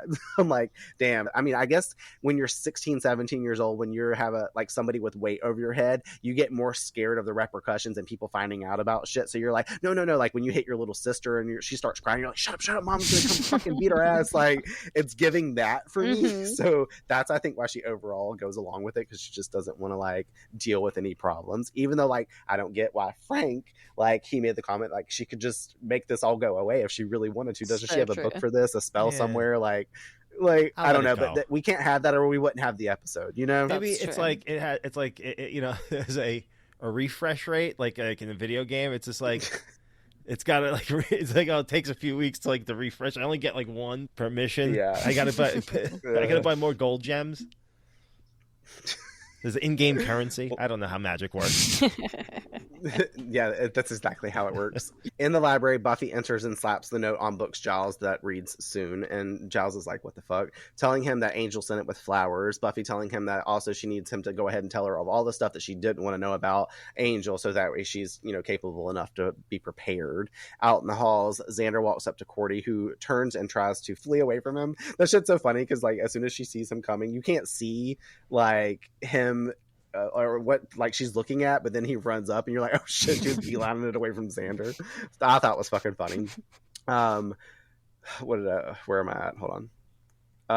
And then he's like, bitch, I'm not trying to make a scene. I just want to get the necklace back. And she calls him an Indian giver. She doesn't really, but that's what it gave for me. And I was like, I know that's an ableist term, but it's technically 1998. So I feel it's appropriate to use it right now. He calls it a gift yesterday, and today it's just scrap metal. She tells him that it's in her locker. And he's like, okay, well, looking over there, it's right next to them. And he's like, you need to get to Accommodate before I go get Buffy over here to palm smack that shit like she did Nightmares. Go ahead and get that shit out for you. She moves over to fake dig for it, and in a display of sad, we kind of see her hiding the fact that she's taking it off her neck, hiding in the locker, having been wearing it hidden underneath her shirt where no one else could see. So and she chunks it at him viciously, saying like, now I don't have to pretend like I like it, and being her typical self, trying to play it off. And then he leaves her. But you guys, this is so sad. Like, we realized she didn't want to break up with him. Like, she loved this thing that he gave her and is still wearing it even the day after because it mattered to her. This is so unlike Cordelia. It makes me so sad. Like, just the music that cues whenever she's looking in the locker too, my throat falls into my heart. It doesn't go all the way down to my stomach like it does for Angelus like trying to kill Buffy whenever she gets that revealed, because that's more intense. But you feel for these characters, and I like the fact that she was wearing it for the sentimental value. I thought it was cute. I was really sad, and I literally immediately was like, oh no, because I did expect her just to have it like in a box sitting there, in true Cordelia fashion, like you would anticipate. Yeah, or that. So to see her kind of like dig in her shirt for it and take it off and have to do it all in secrecy too, it made the moment really a lot more special too, because there's that element of like, oh shit, he's standing right there, and now we're like, he's being a dick and he's acting in ways that probably she didn't expect either. So I don't know. It's just interesting. I never thought that, thinking about going back to Cordy, it's just like, you think about season 1, I never would have thought I'd feel the way I feel about her now as I do now. Like she's changed a lot. Like, even though it doesn't seem like she has from where we first meet her to now, she's changing. It's just like that, which is interesting. It's just like, wow, you didn't have to. You know what I mean? Like, you didn't have to do that. Like, you didn't have to make her this interesting, but you are. And that's the thing. Like, the show always knows what to do with its pieces. It's just like, we're never just going to just sit there and let it waste. Like, okay, this character does this one thing. But what if we did this to them and then they become like this? And it's like, what? It's crazy. How like life changes you? Yeah, and that's, adulthood, growing up and all that type of stuff. It's fun that's our overall theme of the show for the most part. And like, Cordelia's totally swept up in that, and she'd be the one person that probably, no matter how much you were trying to force change on her, she just wouldn't budge. And she's the first one that seems to be like overly susceptible to it these days. Well, it's magic time. We cut to late night at the school. Xander sits inside a Venus symbol painted on the floor, holding a burning candle in the science lab as Amy chants out a spell. Diana, goddess of love and the hunt, I pray to thee. Let my cries find the heart of Xander's beloved. May she neither rest nor sleep until she submits to his will. Diana, bring about this love and bless it. Blow up the candle now. Tossing Cordelia's necklace into a beaker as we get a flashy light show of her doing some serious mojo, aka me every full moon. I do this in real life, just so you know. I can do this, Frank. Instructing him to blow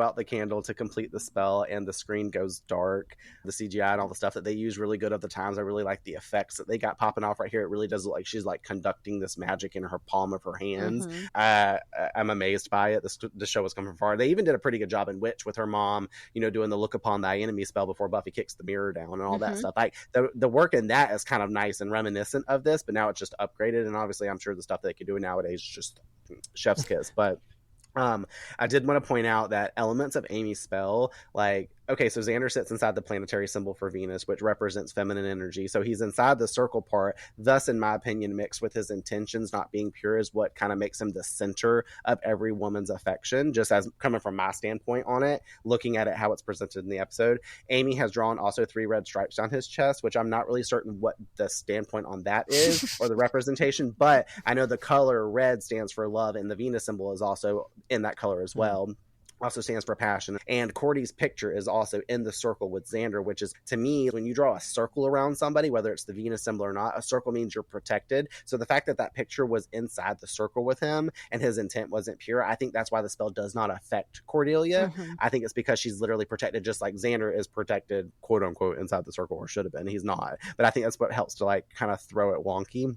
And also, while casting the love spell, Amy invokes Diana as the goddess of love in the hunt, and that is not accurate. Diana or Artemis is the Greek goddess of the hunt, sure, yeah, but the Greek goddess of love is Venus or Aphrodite or even like Freya if we're going to Norse mythology. And perhaps this is what also caused the spell to backfire, because she didn't call on the right deity to come and enforce this. So like you get the goddess of like the war and all of that other stuff. No wonder the girls are trying to attack and hunt Xander down to get his love and affection and all that, because the wrong goddess has been called to act.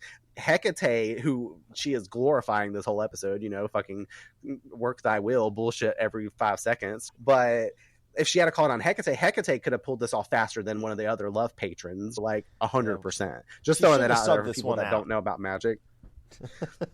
She was reading the wrong book. I don't know what was going on. Obviously, Amy needs more lessons in witchcraft at this point. She needs to sit home reading a little bit more in that attic without the cauldron bubbling, and before she acts, she needs to read. The next day at school, Xander walks down the halls thinking that he is hot shit as he approaches Cordy, quickly realizing that he is not wanted around them. Confused why Cordy seems to be repulsed by his presence, snarking about him skulking around for more cheap jewelry and all that. He's like, is this love? Because, you know, maybe on you it literally is displayed differently. And then she's like shoving him off. She's like, why the fuck are you being a stalker? And he's like, okay, my mistake, and dips. Buffy and Giles are in the library going over Angel's records. Buffy declining hearing one of them. She's like, skip it, because, you know, the story involves nailing a puppy and all the other things. And she's like, I don't have a puppy, skip it. Xander coming in asking for them to kill him, and Buffy getting up to say that she heard about the breakup, calling it Cordy's loss, also suggesting that the two hang out later that night alone. Him wondering and joking as per usual. And I spelt it the other way that we did not come up with the other day, Courtney. Just saying it's the USHE instead of the UJE. It's not French. Not the fancy. If that would involve lap dances. And I just rolled my eyes because I was like, of course Xander's going to commentate on this. And then Lich comes on to him saying, well, if you play your cards right. And I'm like, oh fuck. I remember the first time I saw this, I was like, oh my god, this is the first instance you see where something's just not fucking right, because of all people, for Buffy to kind of like, you know, allude to this energy. I'm like, ooh. But he's like, you do realize I'm Xander, right? And she admits that she was just so glad when she found out about his newly single nature. Quoting, it's funny how you can see somebody every day but not really see them. Looking intently into his eyes, about to lean in for a fucking kiss. And he's about to let it happen when Amy comes in to grab him to talk. So he goes out in the hall with her and tells her that she thinks the spell didn't work and how they should try again because she likes spending time with him. And by this point, we're starting to clue in that something's also going on with Amy. And then she quotes the exact phrase that Buffy just said to him, and Xander clocks this too, because in this whole moment, he's eyeing Buffy through the fucking doors and she's in there like biting on her fucking hair and trying to look all sexy through the door and all this stuff. I love Sarah Michelle Gellar for pulling this off. It had to be so fun for her. But Amy starts to pitch again to her offers when that other girl, the fucking fembot, walks up to him. And he gets really quickly nervous, like cluing into what's happening. He's like, all right, I got to get the fuck home. And the this lead is the part singer where I was from telling you. D-Light just hit on me. That's very accurate. And this is the part where I was telling you yesterday, Courtney, before we came in, about where the music kind of cues in, and it's very fun and specific to Xander. I called it like Xander's theme, because we see this again later, with no spoilers, in a future Xander-centric episode. It's the same exact music that I guess Sean Clement, or whoever Sean Murray is doing the score, because I know it's not Christoph Beck that did this, but this is the same music that kind of plays as like a running theme for, you know, quirky Xander episodes. So be looking for it in the future. When Xander finally does make it home and into his room, he finds Willow in his bed with only a shirt on, not footy pajamas. She is trying to be lustful with him, and he admits that he cast a spell that backfired, and Willow ignores him and continues to tempt the idea of their friendship taking a new step, one that involves him being her first. Please tell me we're talking baseball. We're not talking baseball. She pushes him against the wall as he's trying to admit that it's not that he doesn't find her sexy. Her wondering if he's worried about Oz telling him. She's like, fuck Oz. Like, you're the guy for me. Like, no. She like went back on Oz so quick. And then she goes in hardcore to nibble on his ear and like push him back into the fucking door and all this shit. And he thankfully pushes her back. And he's like, I don't want to have to use force. And her nasty ass is like, force is okay. And we're like, this is obviously not Willow fucking either. Exactly. And he's like, oh hell, it's time for me to act like a man. And then he's like, and hide, and fucking runs out the damn room. And this is where I like clicked into the fact that it's probably like 10 or 11 o'clock in the morning, and he went back home and Willow was there waiting for him. So like Willow abandoned school. Now he goes back and forth to school like 6 times this day. So I'm like, what the fuck is happening? At the school, Cordy is in the halls, and she is seen approaching Harmony and the Harmdettes as they once again turn their backs to Cordy. And she's like, well, what the fuck did I do now? And I can't remember what she said. She's just like, what the fuck is the nitpicky shit y'all want to fuck with now? And apparently they're all collectively pissed off that she wounded Xander. And Cordy is even more confused, because she's like, I thought y'all wanted me to break up with him. Harmony is saying only a sick pup would let him get away, no matter what her friends said. And then Cordelia is probably like, bruh, like, I'm leaving. Like, I'm going to tell my dad I'm going to private school because I'm just over all this bullshit. And then we flash over to Xander entering back into the school through the double doors as we get that funky Brother Got the Love song playing that Frank mentioned earlier. Him walking down the halls, though, in this slow motion, like, shot as every girl gawks at him. And I want to say the 2 slow motion shots that we've gotten now for this series have been for fucking Xander. Like, he was doing the slow motion walk with the pack, with the fucking, what I called the ass hats that episode. And now he gets it again. But this time, like, he's walking down the fucking halls and these people are gawking at him. And they're like, he's simply ravishing. He arrives in the library to tell Giles about what he's done with Amy. He isn't really understanding, just as Jenny comes in to try to be like, okay, Giles, you can't ignore me anymore. She cares too much about him, blah, blah, blah. But she is quickly distracted by her hand fondling Xander's arm and commenting on such, like, she's like, have you been working out? And now we're like taking on that fucking, this is also working on Jenny. So we're like, okay, well, thank God there's no gay people in the school, because apparently this would have also started working on them as well. Where's Larry? I know, right? And Xander also, like, obviously gets to look at Giles in this moment. He's like, do you see what I mean? And Giles is like, okay, I get the point now. And he rips Jenny away from Xander. And he's like, you're a fool to fucking really do this. pissed. And he's really fucking mad. And also he's like asking if he's trying to talk to Amy about reversing the spell, but he's like, I'm not safe around, you know, Amy because of all the lust. And Jenny is on board with that same lust and is like, well, maybe I should talk to Xander alone. I'm laughing by this point because it's so fucking hilarious. And Giles seeing this for what it is and scolding Xander hardcore. How serious this is. People under a love spell, Xander, are deadly. They lose all capacity for reason. And if what you say is true and the entire female population is affected, instructing him not to leave the library while he goes to find Amy, and he fucking yanks Jenny along with him, and she's like, and she's like holding her arm out like, give me like a little kid getting ripped away from candy. I love how Jenny was about to come up in here and force Giles to basically talk with her. Like, she was standoffish to him, obviously, like episodes prior, the way we discussed, and now the only reason she's able to get his attention this episode is because of the spell that's happening. Giles has to protect her, essentially. So I thought it was interesting because Giles is low-key ripping her away from Xander because it was giving, like, she's mine just as much as it was giving irritation with Xander, because he's like, well, I can't have Xander, you know, getting hit on by the girl that I actually like, even though I'm not talking to her right now, or I might not again. Who knows what's going on, but I thought it was fucking fun. It would have been great if Prince walked in and pulled them away from both of them. You know, she was you know why? She was a backup dancer for Prince, that the actress. Was she? Yeah. Oh, really? I did not know that. Look at on Robia. like multiple Look at like Robia. album tours. Like, yeah, she was with Prince for a long time. Wow. I'm gonna have to watch some stuff. I did not know that. Forget I'm her gonna have name. to go I look met and watch her. her She's dance really around. sweet.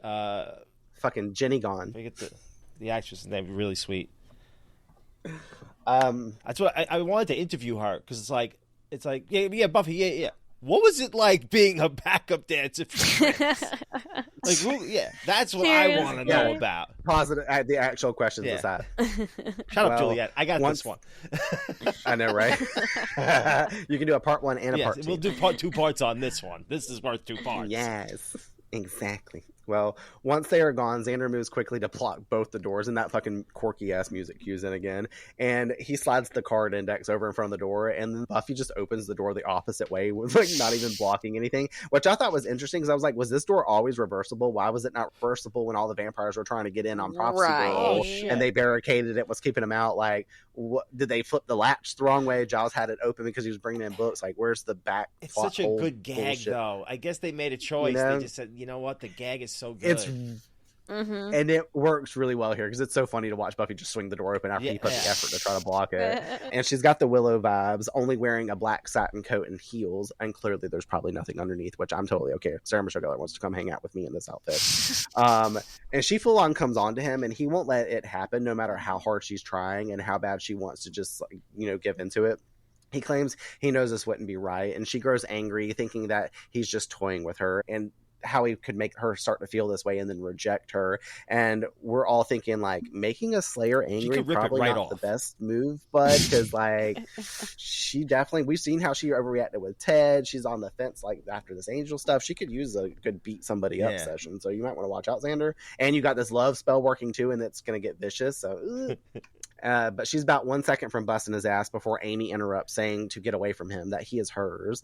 I read and wanted to insert it here. Mark Watches online said, but the moment that really sold this story to me, and the one that made me like Xander the most, was when Buffy, appearing only in a raincoat, tries to seduce him, and he flat out refuses to take advantage of her. It doesn't excuse his earlier behavior, sure, but that moment of clarity, you do not take advantage of a woman, is such a powerful moment for him. Look, Xander's written as gross, immature, high school dude, all the other stuff, but that's what his character is. Yet there's something just so lovely to Mark about the fact that even someone like Xander just knows that he should not do anything to Buffy while she's in a state where she can't consent.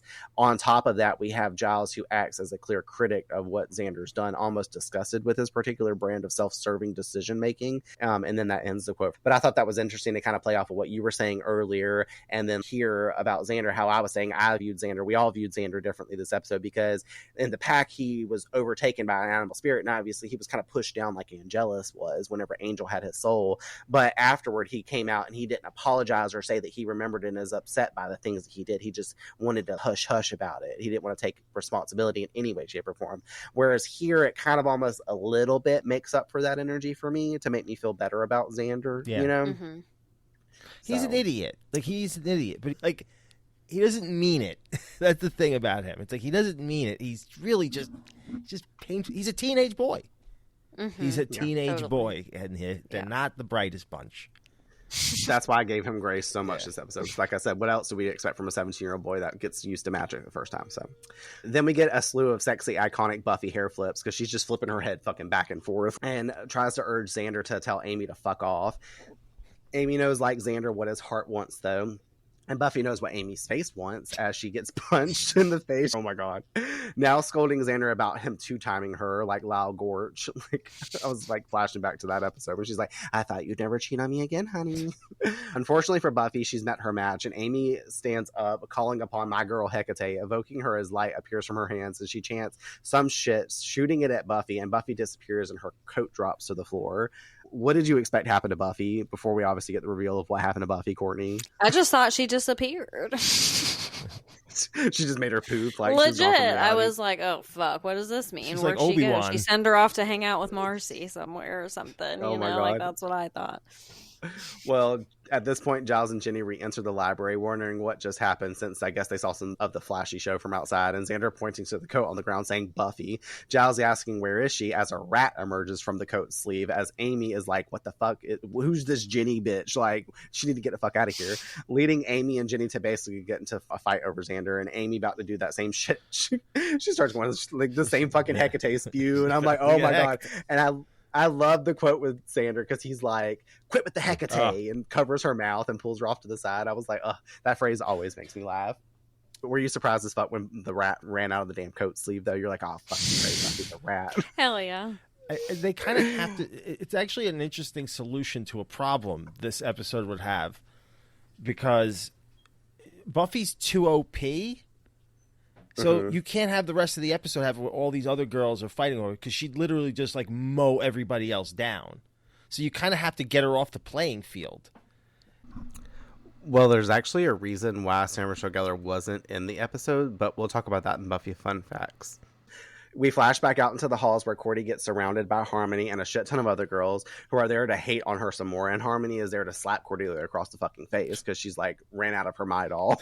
I like that little callback for the day. She's like, bitch, you need a Midol. Like, are you okay? Like, is it the rag happening? And it's okay for another girl to be telling another girl this, because if a guy had said it, this would have been totally inappropriate. Cordelia is stunned and tries to walk off. They don't at all. Cordelia stunned, tries to walk off, but the girls jack her up against the fucking lockers. In the library, Giles and Xander try to catch Buffy when Oz comes in, as Xander's nosing around for her, but only finds Oz's fist to his face, which unfortunately distracts all of them as Buffy runs out of the fucking library and down the damn hall. Xander doesn't understand what he did that for. Oz informing Willow called him, and he listened to her cry about Xander all night long and how he was left with a strong urge to hit him. He helps Xander up, though, them telling Oz about what happened to Buffy. Giles asking him to continue to look for her while he and Amy try to work out the spell's reversals. Giles telling Xander to go and get out of his sight, too. And in the way he says it, he's like, I don't know, just so snappy with it. And we've seen Giles act a little bit like this in the Dark Age and stuff. Yeah. But he's fucking fed up with Xander. He's like, how could you do this? And like Xander's like, well, duh, like, of course I would do something like this. You know, he even calls it. And I'm like, did it start working on Giles too, like where, you know, every dude in school is pissed off with him because their girlfriend is like after Xander, and now Jenny's after Xander, and Giles got conflict enough with Jenny, so he's like, Xander, I'm gonna literally fuck you up like ×2 now because this is just too much. Well, if anything, Giles has the backlash of everything that happened with him and 𝐼 back in the day, so he knows the dangers of what comes from working with such types of magics and, like, you know, ill-intended workings. So he's got all that, probably what you just said too, versus like the actual spell making him do it. He's probably got this in his mindset. I'm just like, but it kind of is what it is. And like for this moment too, like you can kind of see that there's genuine bad feelings from Xander here, because he gets a really frumpy face on him. He's like upset that he's caused this problem now for everybody, and now it's affecting those close to him, not just like the girls in the school. It's kind of like, you know, he whether he doesn't say it or not, I'm sure he looks up to Giles and feels safe with Giles, and with Giles scolding him like he did, he probably is like, no, he's like this is a whole other level. It's like my dad being mad at me, because this is probably a better dad to him than his actual dad is, as we can be alluded to know from Xander's family. Totally. Xander leaves, but out in the halls finds the girls ripping at Cordelia, who once they see him just drop her to the fucking floor, and a few stay beating up on Cordelia, but these other bitches just run at him like it's Black Friday shopping, because that's what this whole episode was giving, is Black Friday shoppers. I love that there's the lunch lady is there, like that. I love the lunch. I know, she goes all the way to Buffy's house later too. Yeah, they left no stone unturned with that one. Yeah. Xander does move over to Cordelia, and he picks her up and kind of runs out the school with her. Giles is trying to question Amy about how she even did this, and all she wants to talk about is Xander, and he clues her in that this is obsession, not love, and if she cared for Xander's safety, she would be helping him. And in this moment too, Jenny sneaks out of the fucking library, and he's like, all right now, and he like goes to turn to talk to Jenny, and she's left, and he's like, great. This is funny. He's having a time. He is having a time, and I make a comment about this later, but outside, Xander thinks that they've lost them, but no, he's come face to face with another wave of girls with a axe-wielding Willow at the forefront, and tears claiming, you don't know how hard this is for me. I love you so much. I'd rather see you dead than with that bitch. And here you can just see she's so hurt with what happened in the bedroom. She's affected by this, and obviously, as we hear later, just way more than the rest of them were because of the feelings. They all moved to attack him, but the other wave of girls that were chasing him from inside the school came out, and it's like fucking Sparta in this bitch, because all these bitches merge together and just start fighting one another. I don't know if it's Harmony, but I think she grabs the fucking axe, is like battling Willow with it. I'm like, oh my fucking god, it's so fucking chaotic. So much chaos. The Walmart just opened the front doors on Black Friday. 6 a.m. Yeah, 6 a.m. Literally.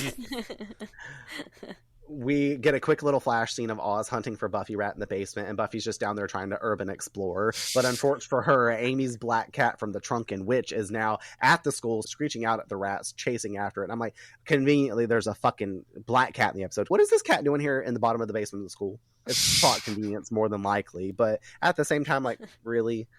Like, you never know. And then we got the mousetrap later. What the fuck?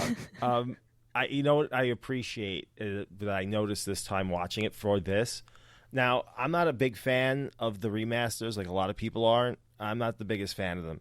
Like the new updates on the way it looks on the TV and stuff. Me neither. They fucked it all up. There's actually a YouTube video that's like an hour and a half long about it. But in this instance, it showed me something that I've never noticed before.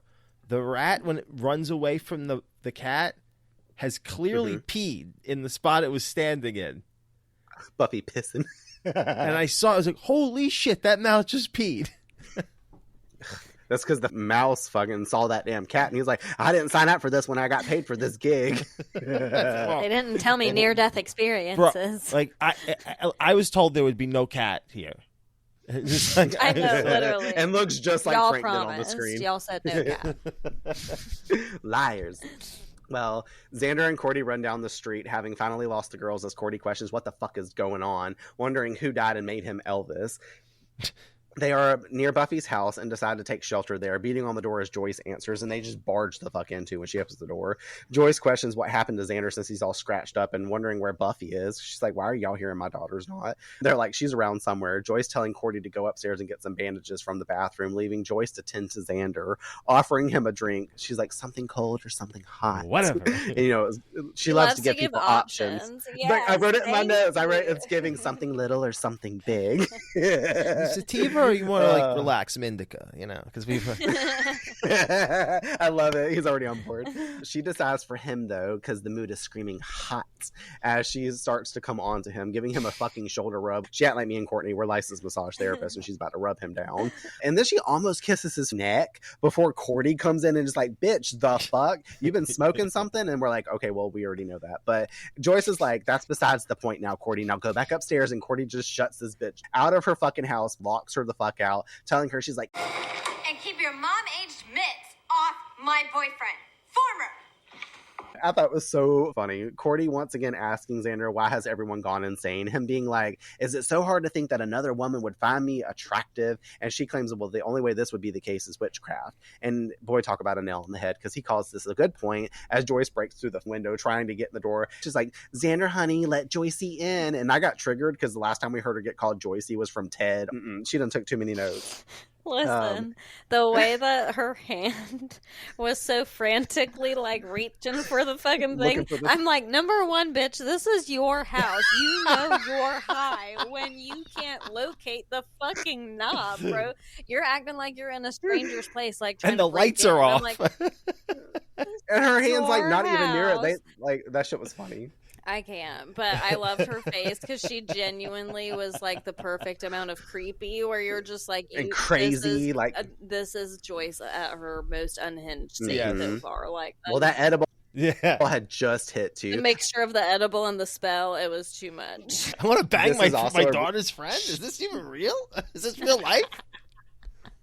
It's a good testament to Christine Sutherland's acting too, because we haven't gotten to see her act really in this kind of fun-natured way at all. We've seen her come out a little bit more this season and have more to do than she did last season, besides be a scolding bitch of a mom at home or at home high.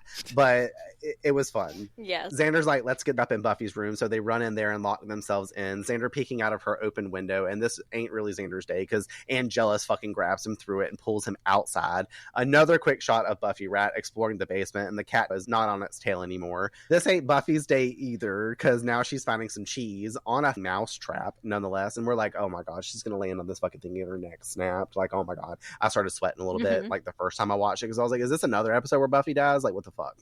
Angelus on the roof with Xander asks where Buffy is, because that's who he was aiming to come there to attack, throwing him off the roof as he yells for Cordy to get out of there. And I like that because he automatically remembers, like, oh fuck, Angel can get inside. And he's like, Cordy, get out of here. That's his first priority in his mind is Cordelia, which says a lot. Hopping down to grab Xander up, saying he wanted to do something special for Buffy, but this will be even better, you know, killing Xander. Xander is dope and kicks Angelus in the groin, but Angelus returns the unfazed blow with flipping Xander literally off his feet backwards in a pretty cool fucking move. Like, the way they did that shot, like, I'm sure it was extras and shit, but like, that's a cool backflip where he just like slung that boy. And I was like, ugh. Ripping him back up by his hair at that and angling his neck to the side so he can go in for the kill, as we see Angelus get ripped off of him by someone super strong and thrown across the lawn into a tree. Assuming it was Buffy, Xander calls out her name, only for him to look up and see it's Drusilla there. She picks him up and she's like rubbing all down his chest because, you know, the love spell. Probably going for his wallet. Probably going for his podcast name. She's like, do you have revamped in here anywhere? And this causes Angel to back off, claiming maybe he really did drive her crazy. Drew turning Xander around to face her, offering him eternal life, because she's like, how do you feel about eternal life? Poor Xander-ish, because he's rescued from one vampire only to be killed by another one. Like, what the That's fuck? like a which would you rather? Yep. And just when she's about to bite him, the wave of girls have found Xander and break the two apart, tackling Xander to the ground. Thankfully, Cordy comes out and fends off Willow with that axe again and pulls him back inside, locking everyone out. Drusilla runs up to the back door and just pushes the whole thing off the hinges. And I'm like, oh my god, when Joyce is not stoned and on the spell anymore, she's gonna be like, what the fuck happened to my house? And all the girls start flooding inside because they're like, thanks, bitch. And Drew can't get inside because she's halted by that mystic barrier that vampires can't enter homes through, you know. As Angel conveniently snarks behind her because we thought he was gone, but he's still sitting there lingering to say and point out this fact. Sorry, Drew. Guess you're not invited. Once again, now he's being kind of catty the way he's been being with Spike with Drusilla, but not as immensely because, you know, he's hanging out with her the fucking whole time because that's his new best friend. Inside, Cordy and Xander find a knife-wielding Joyce who is claiming him dying is the only way to end this, chasing the two down into the basement where they lock themselves in. At the school, Buffy Rat is approaching that delicious cheese trap as Giles and Amy are in the science lab well on their way to work the magics amongst lit candles and bubbling beakers. And the next few scenes are just kind of back and forth as well, so I'm going to jump in and out of them. In the basement, Xander is nailing the door shut with boards as Cordy snipes at him to say that if they die down there, she's going to kick his ass. Him yelling at her, well, none of this would be happening if she hadn't broken up with him. But no, she's so desperate to remain popular. Her snarking back that she's not the one who resorted to the black arts just to get girls to like me. Congrats, by the way, because it worked. Him retorting back, But it worked fine, except your hide's so thick, not even magic can penetrate it. Going back to nailing the door, her cluing in, and sentimental music starts to play here as she pulls him to face her, and she's like, You mean this spell was for me? and the two are sharing a brief moment, gazing at one another as Joyce fucking sends the knife through the door and it starts wiggling through, and I'm like, oh my god, what is happening? Joyce is unhinged. And then obviously they run down the stairs. That one bitch breaking the basement window too, and she's like got her arm coming in and she's like, please let me touch you. Look, shit's so funny and it's so dramatic. I'm like, oh my god, they just keep leveling it up. It just keeps getting more aggressive. When this episode started, I didn't think it would turn into the ending of Night of the Living Dead, where it's just like it's it's become this weird siege ending, and it's like the whole story, like the main threat got literally pushed aside so these girls could kill Xander. Absolutely. Amazing. Buffy Rat is on the trap, like in the next clip that we see, and I was like, bet no Slayer in history has ever been killed this way. I'm willing to stake my life on that fact. That would be some shit. I mean, I know she can't activate another Slayer, but like, had she have not died in the first season, if she had just had that shit snap back at her and kill her, like the next Slayer would have been called, and they'd be like, so how'd the last predecessing Slayer die? And they would be like, Mousetrap. No vampire, no demon, no big apocalypse, just a mousetrap. Amy casts the spell to withdraw the magic from Buffy and revert her to a human again. Aw seeing a flash of light, and then bam, Buffy is back. At the Summers house, they break in the door and girls start to flood into the basement. Giles starts to do the main spell and cast it as we see the girls are attacking and grabbing at Xander and Cordy. Giles dropping that heart necklace into the beaker, and the light, that had emanated out from it kind of gets all sucked back in when another really cool effect. And they have successfully reversed both spells at this point. In the basement, everyone wakes up wondering what the fuck's going on and where they are. In the basement of the school, a nude Buffy stands up behind some barrels and Oz shines a flashlight on her and she starts covering herself up. She's like, oh fuck, I'm exposed and wearing no clothes. I seem to be having a slight case of nudity here. But you're not a rat. So call it an upside. And she asks him to go find her some clothes. Thank God it's Oz finding you. And here, everyone's still confused at the Summers house. Cordelia offers that was the best scavenger hunt ever, nervously chuckling the next day at school. Buffy and Xander walk in the halls talking about how he thinks her mom bought that excuse. And Buffy admitting that she thinks her mom is just wigged, that she hit on one of her friends. And I guess that's why she's okay with her door getting bashed down and her fucking back door. Joyce put the knife in the door and she's going to remember that. So she destroyed that door on her own. But all the rest of the shit, that's happened to her house. When she sobers up, she's going to wake up going, oh, again? Literally. But there we also got some wig watch because they dropped the word wig. They also discussed him being back to Mr. Unpopular versus Mr. Almost Axe Murdered, and how Willow won't talk to him, and Buffy taking her side because of how she's always felt about Xander and how it possibly hurt her the most of all. Buffy also brings up how she remembers everything. Oh, yeah. I remember coming on to you. I remember begging you to undress me. And then a sudden need for cheese. Awarding him for it and telling him that there might just be hope for him. And that's kind of how we all residually feel after this with Xander. Outside the school, Cordy walks with the Cordettes as Harmony gossips about boys with them. Everything seems to be back to normal. Harmony not watching where she's going. She's busy talking about how she's third choice for a date with this boy, bumping into Xander and yelling at him to watch it and to also fuck off, giving him insults as Xander walks off with his head down. Harmony turning back to Cordy to gossip about some bitch's ugly backpack, and Cordy just looks at her and she's like, Oh, Harmony, shut up. Do you know what you are, Harmony? You're a sheep. You're not a sheep. You're a sheep. All you ever do is what everyone else does, just so you can say you did it first. And here I am, scrambling for your approval when I'm way cooler than you are, because I'm not a sheep. I do what I want to do, and I wear what I want to wear. And you know what? I'll date whoever the hell I want to date. No matter how lame he is. She walks over to Xander to link arms with him, walking away from them, him smiling, having overheard her statements. Then Cordy goes into sudden shock. She's like, oh my God, my life is over. I really just did that. And he consoles her that they will still speak to her and that if it helps whenever they're around them, they can fight a lot, like they're unhappy. And she kindly asks, you promise? And he says, you can pretty much count on it. They walk off together. We fade to black, and here endeth the episode. Such a cute ending. There's been a few episodes where you've ended and you get sweet endings. We got to get ready for the next few endings. Oh hell! I'm envious of you getting to hear for the first time because it's shit's about to jump off.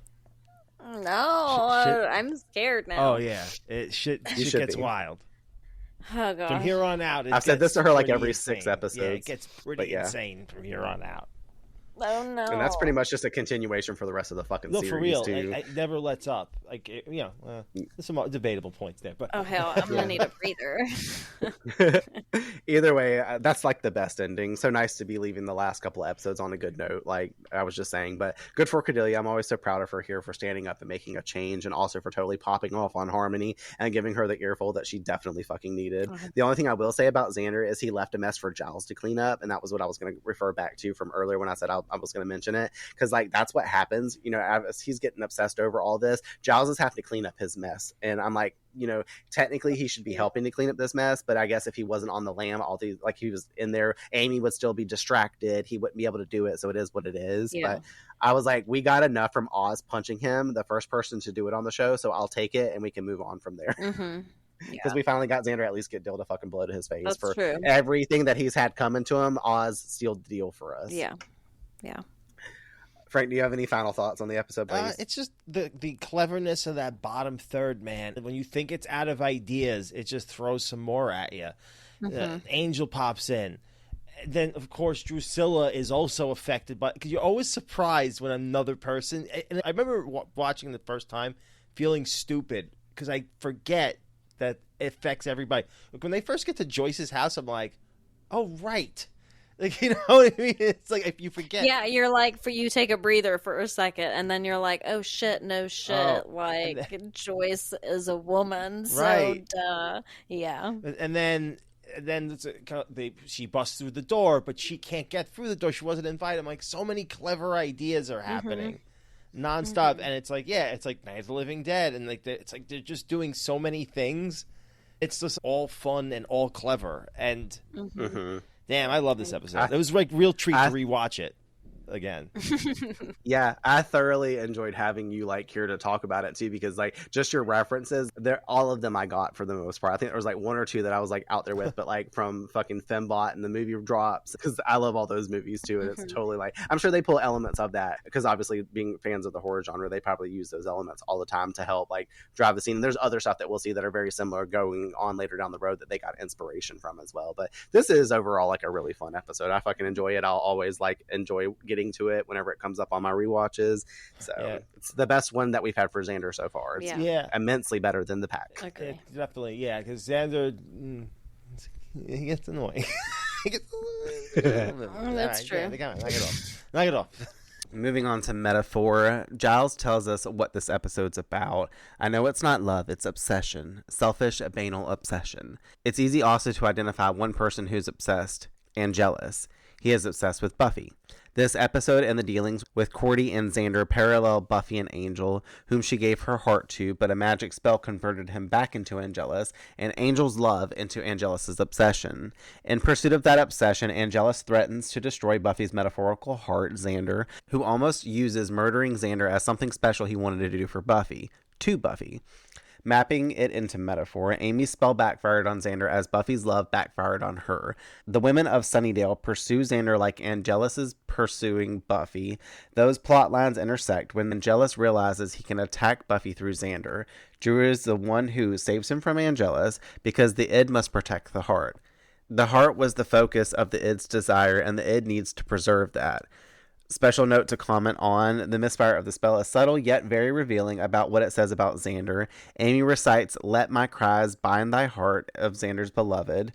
The problem is, Xander pretty much loves all women. In phases, Willow told Cordy that he's so busy looking around at everyone else, he doesn't even realize what he does have.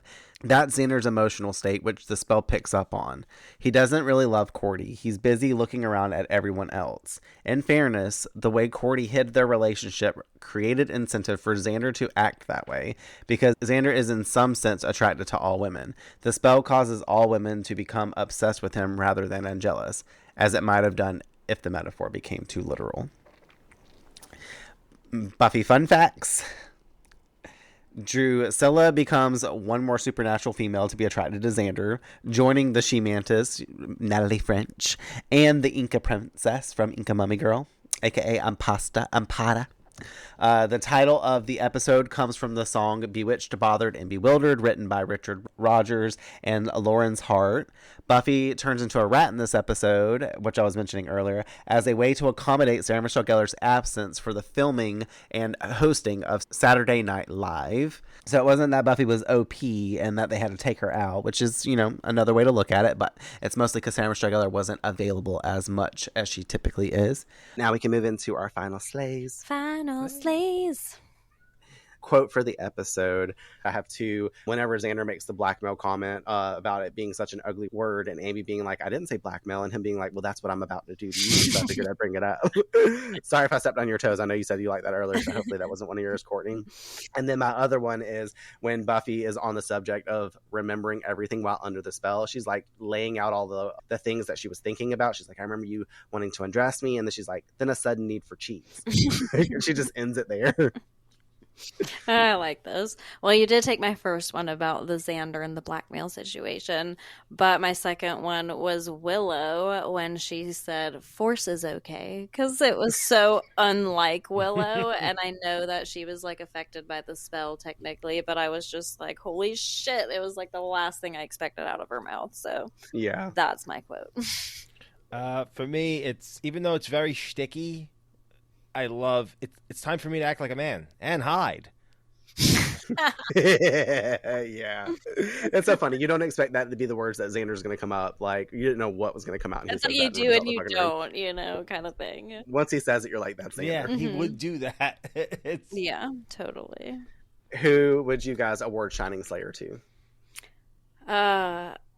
Giles for me, for sure. I mean, Same. Xander in a way too, and it's just like what I touched base on earlier, is that he confronted a lot of things and dealt with a lot of things circumstantially, especially for his age as a teenage boy, in ways that I think most teenage boys would not have dealt with them and would have otherwise like taken advantage of certain situations, if you guys get what I'm saying. Yes. So I think that in large part for me grants him a little bit of the Shining Slayer, but of course as far as the plot and everything is concerned, I have to give it to Giles because he just remedied the entire problem, you know, like he's the one who stood there with Amy and was very adamant because she's under a spell herself, so you got to keep this bitch on track and give her an Adderall or something and be like, listen, you need to stay focused, you need to stay on track, you need to cast the spell, we're undoing this. So I think that Giles overall gets it for me. For me, I was rewatching and I was thinking, I was saying Giles too, and yeah, I agree with everything you said, but for me it's also Cordy. Because she really, I mean, she grows so much in this episode. Like, she shows, like, real courage. It's tough to tell your friends to go fuck off. It's tough to do that. Yeah, especially in her position. Her position, man. You know, she's walking away from a lot, so I kind of respect her for that. And also, she's also fearless. Like, she's running into, like, shit, like, axe-wielding maniacs, literally, and just saying, get out of here. So she's pretty heroic throughout the episode. Yeah, mine were the exact same. Like, you guys basically just read what I have written down. That was my Shining Slayer and what I'm going to deem as my Shining Slayerette, because Giles and Cordy, obviously Giles doing the magics and helping clean up everything, and then just the growth from Cordelia and stepping into this new direction for herself. Like, that was fucking beautiful. So I'm glad we're all in agreement. The weekly wigs. For me, it was Xander, but it was like a positive spin of Xander. There's a lot of elements to choose from that gave me the wigs, but he caused all of this to happen, so it's like a big sum up of the wigs being because of Xander. Yeah, I can agree with that. I think mine overall would kind of have to go to Angel just because of my pre-existing condition of hatred for him, but also the fact that it was just like really amplified in this episode, and I know he played a small part in it seemingly comparatively to like everything else that unfolded, but in the scenes that he did pop up in, I was most displeased with his presence this episode, so it was just like overall the Wiggins. What about you, Frank, as you down your gallon of water? He inspires me to drink more water, I will say. Yeah, I drink a lot of water throughout the day. That's my one thing I'm doing right. Everything else I botched terribly. But for me, really watching it again this time is the scene with Willow with the axe. Because Allison's performance in that moment is fucking scary. She is all the way in. Like, she's not reasonable. It's like, I can't reason. I can't joke my way out of this. She's going to kill me. Like, it's so true. And it really shows like, oh wow, this is bad. Like, this is a person who's the most stable person in the group has become completely unhinged from this. Unhinged. Yeah. I'm a beeline it to add to my weekly wigs and say, because you called out the cafeteria lunch lady because of the fact that she followed them all the way to the house and like was going down to the basement. She's getting a little side love from me for weekly wigs, but also like kind of Jenny Calendar, because that's the only teacher and adult that was coming on to Xander other than Joyce. Like being at the school setting, and if other people had walked by and just seen her and they're fondling his arm and heard her speaking and stuff like that, that would have been a problem. So lost her job that day. It was giving Natalie French. Then she'd be on TV, and then guys would go, "Where were these teachers when I was in school?" And then the cycle begins anew. All right, Slayerette predictions. Next episode, Courtney, that we obviously are viewing, 12 hours from now. In the morning, you get to watch Passion. What do you think's going on? I mean, why would they do that to me after an episode like this? Like, that's just crazy talk. Passion. So I'm going to guess that Angel's a theme. Is this angel-centric? Maybe. I don't know. I wouldn't say angel-centric, but it's back heavy on the Angelus plotline. Like, it's not like the couple of filler episodes we have between us. Okay, it definitely screams like Buffy Angel, obviously, just given the word passion. So I'm going to just leave it at that for my... And dilemma, clearly, because you can't have Buffy and Angel without dilemma. So that's my guess. I can't wait for you to see it. Like, Frank, tell her how much she's going to trip out. To see it either. Frank's like, I want to be there on Zoom. You put up those clips of her watching. I've seen those. We're doing one of those. That's gonna be a good one. Mm-hmm. What would you do if I hid my face the whole time and I was? We would cry. Yeah, it's a waste. I'm just kidding. What a waste. This is why I was like, we can't. Nothing can go wrong. Like, you have to be here. Like, cause we rescheduled this. And she's like, was gonna watch the episode by herself. Like, potentially, I was like, no, we have to do the reaction video. People are gonna want to. Yeah, I have to leave react to this episode. My house really early tomorrow. So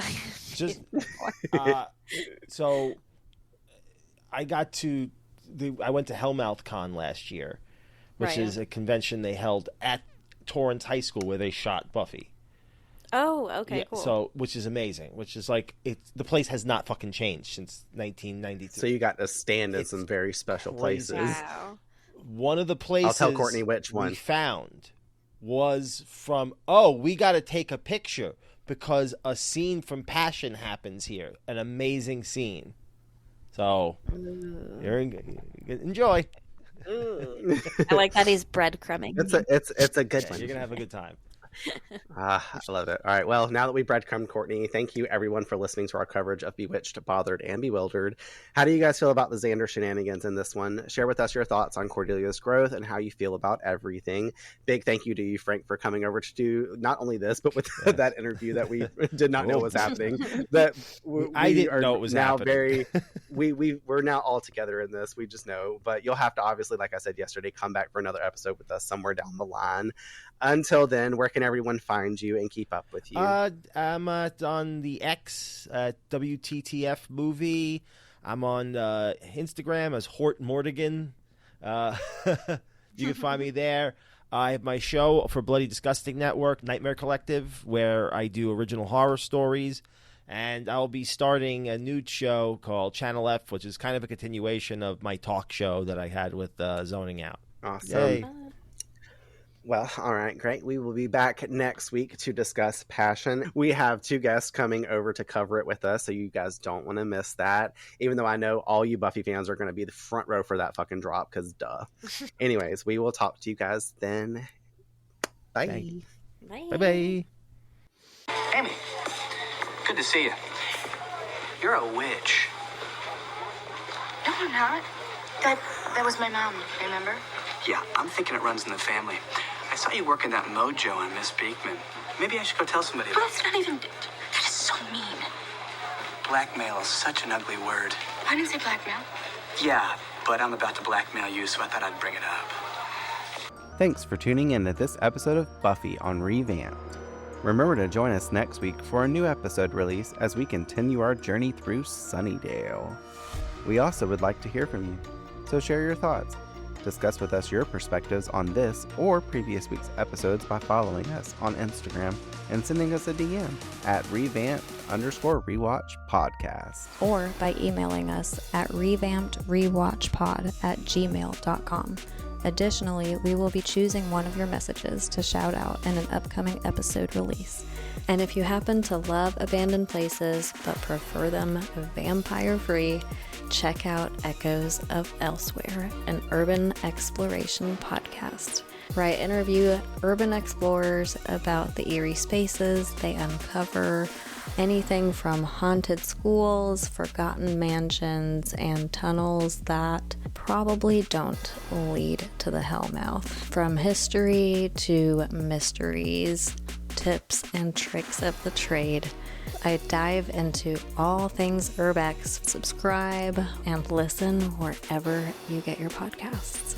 Until next time, the Earth is definitely doomed. This podcast is dedicated to the Buffyverse, to its fans, and my sister, Tiffany Dawn Pearson.